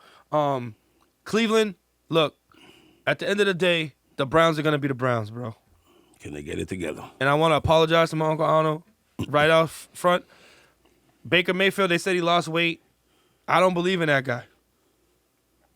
I don't. I think Odell Beckham Jr. will be traded at some point, probably halfway through the season. Patriots. Maybe so. You know what I'm saying? And he I wants think to play with Cam. They just gave Hunt a contract extension. Why are you giving Hunt a contract extension when you got Nick Chubb sitting there, who is basically he should be the focus of your offense. You know what I'm saying? And so why would you bring Hunt back? To me, Hunt would be a trade chip. Nobody want him. No, too much trouble. Somebody would want him, bro. I know. You know, he's a trade chip. So now I can already see what this is gonna be. This is gonna be we're not gonna give the ball to Nick Chubb. We're gonna try to be fancy schmancy and do all this crazy shit just to placate our skill position players, and they're gonna be right back in the dumpster. Don't matter. They're gonna lose to the Ravens. Basically, the AFC Championship game is gonna be the Ravens and the Chiefs. Think it's gonna be the Ravens and the Chiefs? I think so. 2 best teams in the AFC, probably 2 best teams in the NFL right there. I mean, that's hands down. That's what people. That's probably the leading candidate. But we all know there's always that one. True, because in the West it's the Chiefs, the Raiders, the Broncos, and the Chargers. And the Chargers, Keenan Allen No, you see Mike Evans is hurt. Yep. For the Buccaneers. So we'll get to that later. But the Chargers, they're starting Mike Williams. Yeah. They're starting Tyrod Taylor, who's a feasible quarterback. But he's only going to get you so far. I love and respect Tyrod Taylor. Not going to make mistakes. He won't make lose mistakes. You the game. He won't lose you the game, but he might not win you a game. True. You know what I'm saying? So they have one of the best rosters in football, but they're missing that one piece that they need, which is the quarterback. Yep. So they're big on Herbert, but to me that's like putting a teenager in a Ferrari. Yeah, don't crash it. You know what I'm saying? Like you're gonna hinder your performance by doing that. That's like giving your teenage son the Hellcat and giving him the red key. Broncos. Von Miller said he's hurt. He's hurt, out. but now he was posting on social media that he's gonna pull some Kobe stuff, but I don't see that happening. So the Broncos I'm not worried about the Broncos too much. Raiders are interesting because Raiders are very interesting. Mike Mayock has gone out and picked, and I was watching this show and actually I was reading on it too, where he's gone out to build his team, but he's gone to like the top schools. Like he's picked from Alabama, he's picked from LSU, but he's picking the top players, high quality players, high chance of success. Even if they're not stars, you know that they can they're serviceable football players. Correct, from the programs that they came from. Exactly. And they may not have had a chance to be the star there because of numbers, just a numbers game. It's always like that. But, I mean, when you're building a program, it's not always about just superstars. It's about finding players that you can rely on and can play football. And what I also like about the Raiders is you haven't heard much. Nope. They don't have the Antonio Brown bullshit going on this year. Nope. You haven't really heard too much about, they're in Vegas. They're in Vegas. You haven't really heard too much about nonsense. So maybe they might be a sleeper team. I don't know what the Chiefs, they don't really match up against the Chiefs because they don't have no corners. But, if they can run the ball with Jacobs, they can expose Kansas City secondary with the tight end Waller. Yep. And then if the receiver there, Ruggs. Yep, Henry Ruggs can be somebody that could make Derek Carr be what he was, because we all want to shit on Derek Carr because he don't have the right temperament, and from what we've heard. But before he got hurt and broke his leg, he was an MVP caliber player. So why everybody's willing to write this dude off? And John Gruden's one of them dudes, he's never happy with his quarterback. He could be at Tom Brady, he's never going to be happy. Two different type of personalities, though, too. Yeah. You need John Gruden's a hardcore, I'm going to bang on the table, coach, where a quarterback like Brett Favre can take it, where Derek Carr is more of a, risk it, no biscuit. He could, work better with a Bruce Arians, who's more of a laid-back guy. Yeah, but he's going to be on you, but not to the point of. But sometimes that doesn't work either, because that person lets you be too laissez-faire. True. So it's a balance, right? So, I mean, Chiefs got that hands down. Yeah. You know what I mean? I don't see no upsets coming on there. So we got those. So the AFC, you're pretty much saying, it's going to come down to the Ravens. If you're looking at them, quote unquote, on paper, and looking at them from last year and who's improved the most, those two teams have improved the most. Yo, their backfield is crazy. They got A.J. Dillon, fourth string back right now, which is crazy. So NFC East. Cowboys, Eagles, Skins, Giants. Giants trash. Redskins still a new coach, and don't think that's going to work too well. I think Ron Rivera, as much as I hated on him about the situation that happened to Cam, he's a good stabilizing presence for them. It's the Cowboys' division to lose. It's the Cowboys' division to lose. Because you look at them on paper, and if they sign Earl Thomas, which they say they're not going to. He's still out there. Yeah, because he's a problem. You can't have Killer Giller on your squad, bro. That ain't going to work. Yeah, I mean, but if the Cowboys ain't going to sign, they'll sign all types of dudes. If they don't sign, you must be a meatball. Don't want that press. You don't want that bad press. You don't want that in your locker room. The Cowboys right now. need to do. Everybody's Mike talking McCarthy about. may not want that in the locker room. Old boy may have before. But Mike McCarthy, you're Garrett right. may have, but Mike McCarthy don't want that. Straight up. If he saw Mike McCarthy's looking at it, go, if you disrespected the dude that picked you, Yeah. And then you go to Baltimore, another team where the coach is highly respected. And they have a high caliber, people there. And you're acting that way. Why would I want you to come here? Because it's only going to be worse if he goes to Dallas. Because he's going to be wilding in Dallas as opposed to Baltimore or Seattle. He needs to be humbled a little bit. You can figure those two cities, you really can't get into a lot. You can get into something, Dallas is crazy. But the thing about it, too, I think everybody's focusing on Dak. But them dudes that got paid, they need to step up.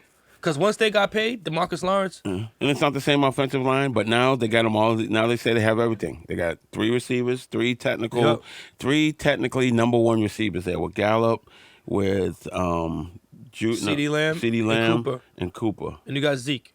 Yep. Dak just got to pull the trigger. And they got to be successful. And they need a different mindset. And they just got old boy that used to play for the 49ers, was Alden Smith. They said he looks like a monster, too. Yep, they just got him back. They said he looks like a monster. I'm interested to see how they turn out. Now, if you shift over to the NFC South, you got your boy Drew Brees and Tom Brady battling at the top with Matt Ryan. And then that just leaves, who's left? Carolina? Yeah. I mean, Teddy Bridgewater? That's probably the division with the 4 best quarterbacks right there. 100% it is. And I think Teddy Bridgewater, I like he is what he is. And I think that all things being equal, he would have got that Jets job. Yeah. But because they drafted Sam Darnold, it was obviously imperative that he play. I think Teddy Bridgewater, if he was on Minnesota Vikings might have made it to the NFC Championship. Because there's just something about Kirk Cousins that, I don't know, he's missing something. And I think Teddy Bridgewater is a better quarterback. But the Tennessee Titans, that's still the same roster that Cam Newton left. Oh, the Carolina Panthers, you mean? And it's going to be, yeah. They got to just be careful of McCaffrey overload. Yeah, they got to, and if I'm McCaffrey's agent or whatever, I'm looking at that situation go, he just signed a big deal. But, they got to be careful of McCaffrey overload because if you look at that division, it's between the Saints and the Bucs. It's between the Saints and the Bucs. I think for some reason, Atlanta, I think Todd Gurley gives them something a little different if he's healthy. But their defense is still But suspect. their defense is trash. And they're not going to be able to stop either one of those 2 teams. It's just going to be a lot of scoring in that division. A lot of scoring. You get Tom Brady playing indoors. Yeah. He's going to get to play it he's going to play there once, but he's playing in Tampa. Nah, he's playing. But you figure majority of those games are playing indoors because they play Minnesota. They play New Orleans, which is indoors. Things indoors, too. Atlanta's indoors. So you figure a lot of games are indoors. I mean, Tom Brady just got a lot of weapons. He got a lot of weapons. I just don't want nobody moving the line. You know what I'm saying? He got to go to the Super Bowl. The line cannot be moved. It has been set. He got to go to Super Bowl. So now he should win the Super Bowl. He has all the weapons that he needs. Nobody wants to think rationally and consider the defense. Everybody just wants to. Nice. Everybody wants to. In Tampa Bay, they got a nice defense. That defense is going to be on the field a lot. Who's? Tampa Bay's. Why do you say that? Because Tampa's going to score quick. Oh, yeah, true. You know what I'm saying? They're going to score quick. They're going to be scoring quick, and then that means that defense is going to be out there. And the only way you're really going to be able to mess with them is if you run the ball, control the ball, and keep the ball out of Tom Brady's hands. Oh, it's going to be a lot of play action with the Bucs because now you got Fournette with Gronk and Howard. So now you a lot of show. You're going to be showing them. Oh wait, hold on. It's not a and Leonard run. Fournette shit, yeah, too. I forgot about Leonard Fournette. And Shady McCoy. But their offensive line is not good. Tom Brady's gonna have to get the ball out quick, which he does good. And the guys are gonna be open. He ain't gonna have to worry about separation. So I don't want to hear that. So he needs to be able to be effective. If I was playing against them, I would try to force Tom Brady to throw to the sideline, deep outs. I would flood the middle of the field. I would try the same approach. And that's not even the offense that he runs, though. Arians doesn't run that. He runs deep. Deep, yeah. And that's going to be a thing. But he needs to adjust. We'll see. You don't get somebody like Tom Brady there and make them do what the fuck. Yeah. You know what I'm saying? The same way you don't Cam Newton. In the circle hole. Yo, you sit down with Tom Brady and say, yo, you look at what he does and you change your shit to fit him. You know what I'm saying? Mm-hmm. So now you go to what? The NFC North? NFC North. Packers, Lions, Vikings. Packers, Lions, Bears, and Vikings. That's the Vikings. It's the Vikings. Yeah, it's the Vikings to That's lose. the Vikings.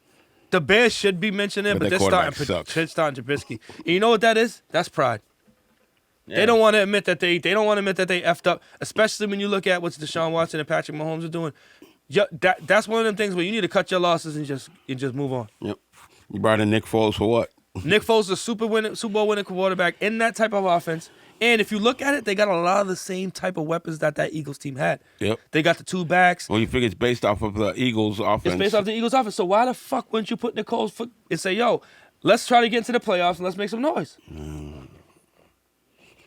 I don't know. It makes no sense. NFC West. They're putting all that on one, on Kirk Cousins to carry him there. I got a sleeper pick for the NFC West. I think the Seahawks is winning that. You think so? I think the Seahawks is winning that for the simple fact of, I think that Russell Wilson finally has a back in Carson, and he finally has some receivers other than Lockett to throw the ball to. You know what I'm saying? Now, defensively, Jamal Adams, a safety, how much effect does a safety have? I think that helps them kind of deal with Kittle a little bit. Mm-hmm. But somebody like Kittle, you're not gonna shut him out. You know what I'm saying? My sleeper in the West is the Cardinals.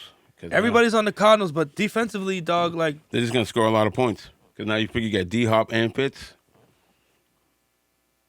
yeah, they're gonna get open. And they And got Drake. Kirk too. Don't Drake, And they Kirk, got Kirk. Kenyon Drake. And Nah, they they got get Kirk. Yeah, He's so they got nice. some- The slot receiver. They got So some speed. I push the pocket, get my hands up, and try to force Kyler Murray to throw through a lane. See, like Make his passing lanes they're gonna do Kyler Murray similar to Russell Wilson. Roll him out. A lot of movement. Yep. A lot of Only way. misdirection. Only way, because I see like Seattle, like you were saying, with Jamal Adams, using him in the box like they had Earl Thomas. Yeah, blitz him. You don't know when he's coming. You know when he's dropping into coverage. Or Cam Chancellor, have him come But down. their and- cornerbacks ain't good. No. Their cornerbacks ain't good. So I mean, NFL preview overall. Well, who you got winning the NFC?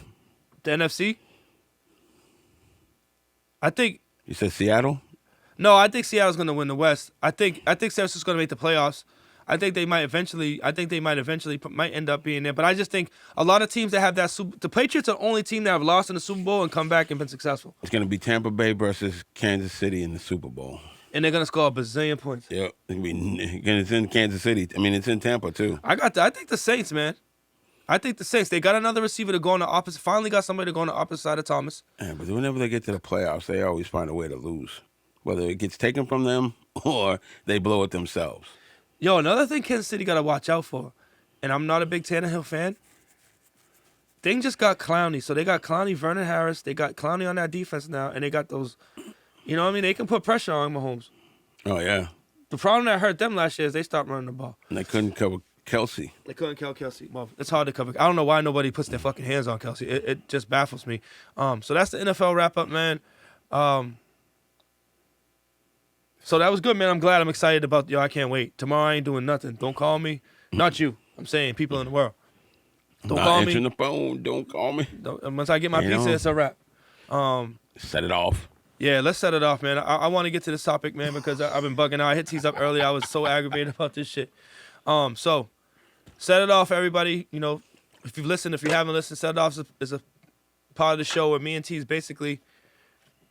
we basically find somebody that said something stupid, did something stupid, made a stupid comment, and we basically chin check them for about 10 minutes or so.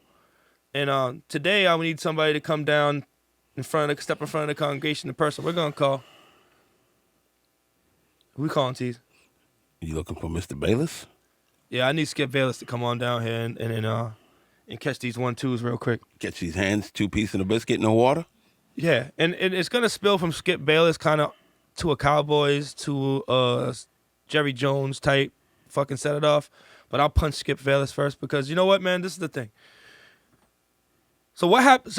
Tease, just for the people, just break down kind of a synopsis of what happened with Skip Bayless and what the fuckery he said and pertained to Dak Prescott. What exactly happened?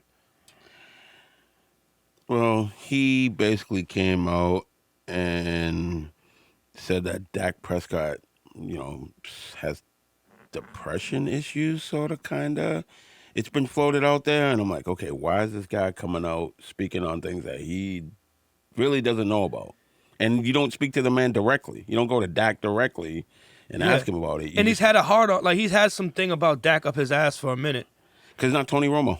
And that's the question I'm going to ask later. But so to clarify, Dak Prescott is the quarterback hopefully people know, but the quarterback for the Dallas Cowboys. And also that, on top of that, not to cut you off, but, to make it worse, not only the fact that Dak was struggling with depression issues and the fact that Skip Bayless would come on TV and said that he has no type of sympathy for him, man. He has no sympathy for him because as a quarterback, you can't afford to be weak like that, and everybody's going to view you as weak, and basically the league's going to look at you, your opponent's going to look at you funny because you're talking about you having type of struggles. So nobody's supposed to have any type of mental struggles and have any type of mental struggles. Not to mention the fact that, let me give you a little background on Dak Prescott real quick if I could. Dak Prescott was 4th-round draft pick from Mississippi State, right? Wasn't really expected to be much in the league.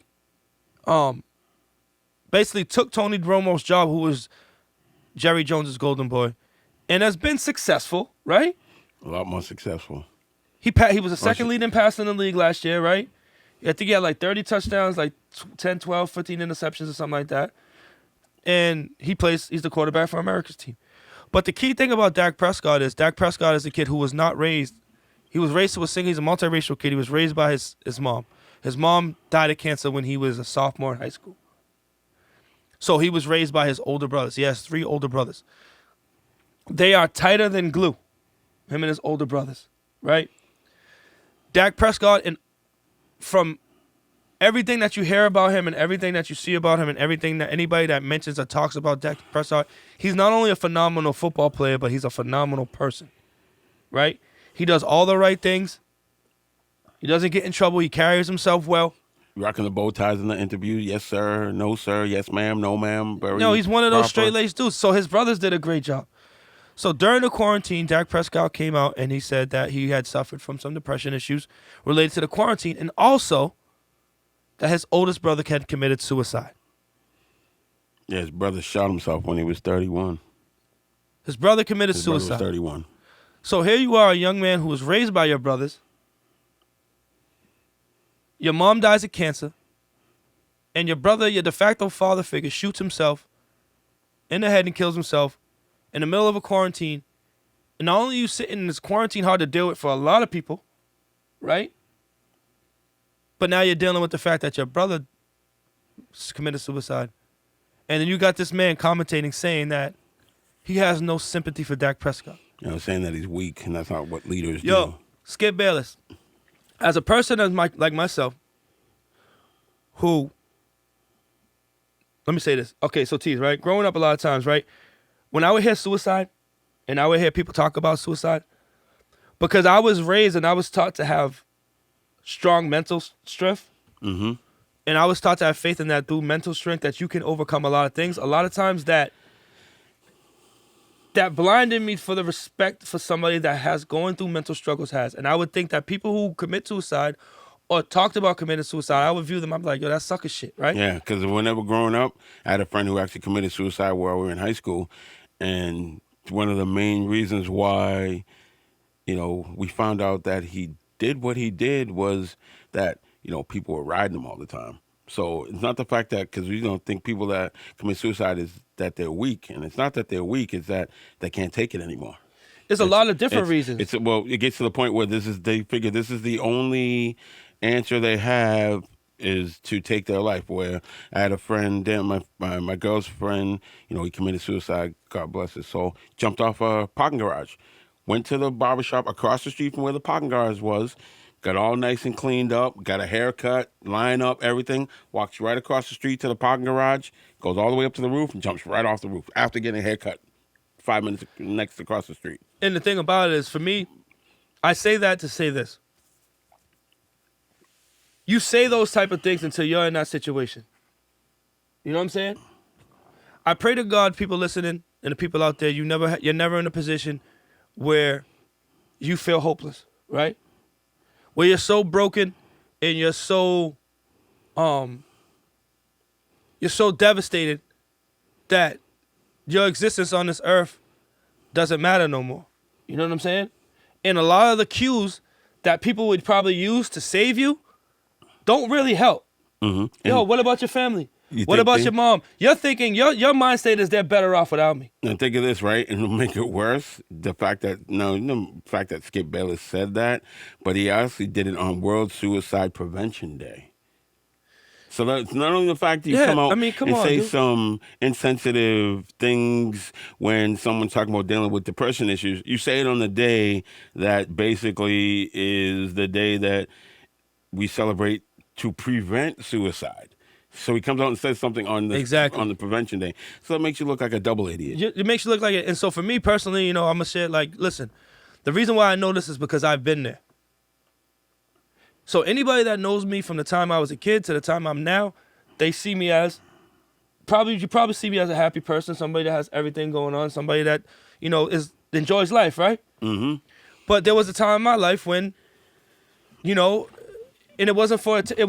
I was crushed in all facets, financially, emotionally, physically, relationship wise, and I just felt like useless as a human being. You know what I mean? And I can't I get chills in my bones and I get goosebumps on my arms as I speak this to you now. You never know what somebody's going through, and a lot of times it's the tears of the clown situation where the person that's the most happiest, the person that's laughing, is the person that's the most in trouble. Until I faced that, until I was actually in the situation where I felt like, you know what? I don't want to be here no more. I wasn't thinking about my daughters. I wasn't thinking about my mom. I wasn't thinking about any of my friends or any of the good times that I had. I was just thinking about I want this pain to stop, and I'm a burden to people, and I just want to be gone. And until I hope to God that people out there who are insensitive to suicide, it doesn't come to that moment for you to realize that it's real and it's not to be played with. Now, there are people that weaponize mental health. They weaponize it in the songs to get what they want. That's between them and God. But as far as I'm concerned, Skip Bayless, you can eat several dicks and choke on them, bro. Because if you know the truth about if Skip Bayless really analyzes himself, he'll realize his mental health ain't right. This is a dude who comes home from work every day, sits in front of his custom room that he has with 18 screens on, and watches sports, doesn't let his wife fucking interact with him. This is his words. No, I know. I've heard him. He gets up every morning, he eats the same thing, he works out the same, he wears the same shit, he goes to work. That's all he does. So you need to check yourself, homeboy. It's routine. Routine poutine. But anyways. You're a fuckhead. Enough of that punk. You're a fuckhead, and you know what I'm saying? Not worth the airtime. You get what's coming to you in that aspect. So that's to set it off. It's personal to me because I've been there, and I know a lot of people have been there, and we're going to move on from this point. So fuck Skip Bayless, kiss my ass, eat several dicks. All right? So boom. I'm going to throw it to my homie. We got a special send-off today. Before we close out, I'm going to toss to the Tease. Give it to him, big dog. I just want to do a little shout out to a fallen brethren, Chadwick Aaron Boseman, a.k.a. Black Panther, a.k.a. James Brown, a.k.a. Jackie Robinson, a.k.a. Thurgood Marshall, just to give you a rundown of some of the roles that Chadwick Boseman had played over the years. We lost a brother to cancer last week. He was a great actor. Don't know what we're going to do now going forward with the Black Panther movies. He stood for a lot for, social justice, and he didn't stand for injustice. He was looking to, have a brighter horizon for people of color in the acting, I shouldn't say acting biz, but in Hollywood. And actually found out that during all those movies that I just named off the characters, that he had cancer through all of those movies. Stage 3 cancer. Stage 4 cancer. Stage 4 cancer, I'm sorry. Where he basically kept it from everyone except people close to him. And that shows like the true heart of a champion, Yo, we all, the thing is, man, rest in peace to the brother Chadwick Boseman. I actually watched Five Bloods recently. Oh, yeah, Five Bloods, too. That was, I think, one of his last movies. That was his last movie. Nope, he did 21 Blocks. Bridges. 21 Bridges, sorry. But Five Bloods was a great movie. I think for what Chadwick Boseman represented to me, aside from Black Panther, when you hear the stories about his journey to get to where he got to. Yeah, how Denzel hooked him up with acting classes. Denzel paid for his, the rest of his tuition. At times he was homeless. And just as far as, being in Hollywood, that, to go from where he was to Black Panther in a time where, Hollywood wasn't too open to many black men there was only allocated for one black, leading man for a long period of time. And he worked hard and he got to the point, and to get the role of Black Panther, it meant a lot. It meant a lot to him. I know it meant a lot to him. It meant a lot to us to have somebody that was authentic in the position, I should say. Yeah, definitely. Like whenever he took on a part, like he was that part. Like I was watching an interview where they were talking to James Brown's daughter, and she said Chadwick came to his home, to James Brown's home, and tried on a bunch of his clothes to get the feel. He stayed there for she said he was there for 3 days straight, just coming in, trying on the clothes, getting his feeling, listening to the music with the clothes on, trying on different jackets. Like every actor has their process. Himself into the role. You know what I'm saying? So, yeah, man, look, man, we lost a good brother. I was trying to find his last words that he sent to his producer, right before you passed. Here it is here. This is Chadwick Boseman's last words to his producer. If you're ever in Los Angeles, you woke up this morning to a rare and peaceful sound of steady precipitation. If you're like me, maybe you looked at the week's forecast and found that it's supposed to rain for 3 straight days, not without breaks of sunlight and reprieves of moist gloom. But yeah, it's going to be coming down like cats and dogs. Great. We're stuck inside these damn quarantines because of COVID, and now we can't even go out and get no Cali sun? Come on now, Boseman wrote to his producer right before he passed. He continued, but now that the rain has stopped and today's storm is cleared, I urge you to go outside and take a deep breath. Inhale and exhale this moment, and thank God for the unique beauties and the wonders of this day. We should take advantage of every moment we can to enjoy the simplicity of God's creation, whether it be clear skies and sun or clouded over with gloom. And hey, if the air is this clear not right now and it does not rain tomorrow, I might even put jars and bins outside to catch the rain. That's how I know I can throw that water in a filter and have more water than I could ever think to use than any bottle brand out there. And this is this man's last words before he passes. The day he's sick, the day that he actually passes away. These are his encouraging words to someone else. That's encouraging words to the world. You know what I'm saying? If you listen to what he said in that statement, it sums up everything, you know what I'm saying, that you need to know about Chadwick Boseman. So with that said, rest in peace, brother Chadwick Boseman. R.I.P. Rest in power, Chadwick. And Tease, that's episode 3. It's a wrap. It's a wrap. Hey, yo, Will, drop the joint.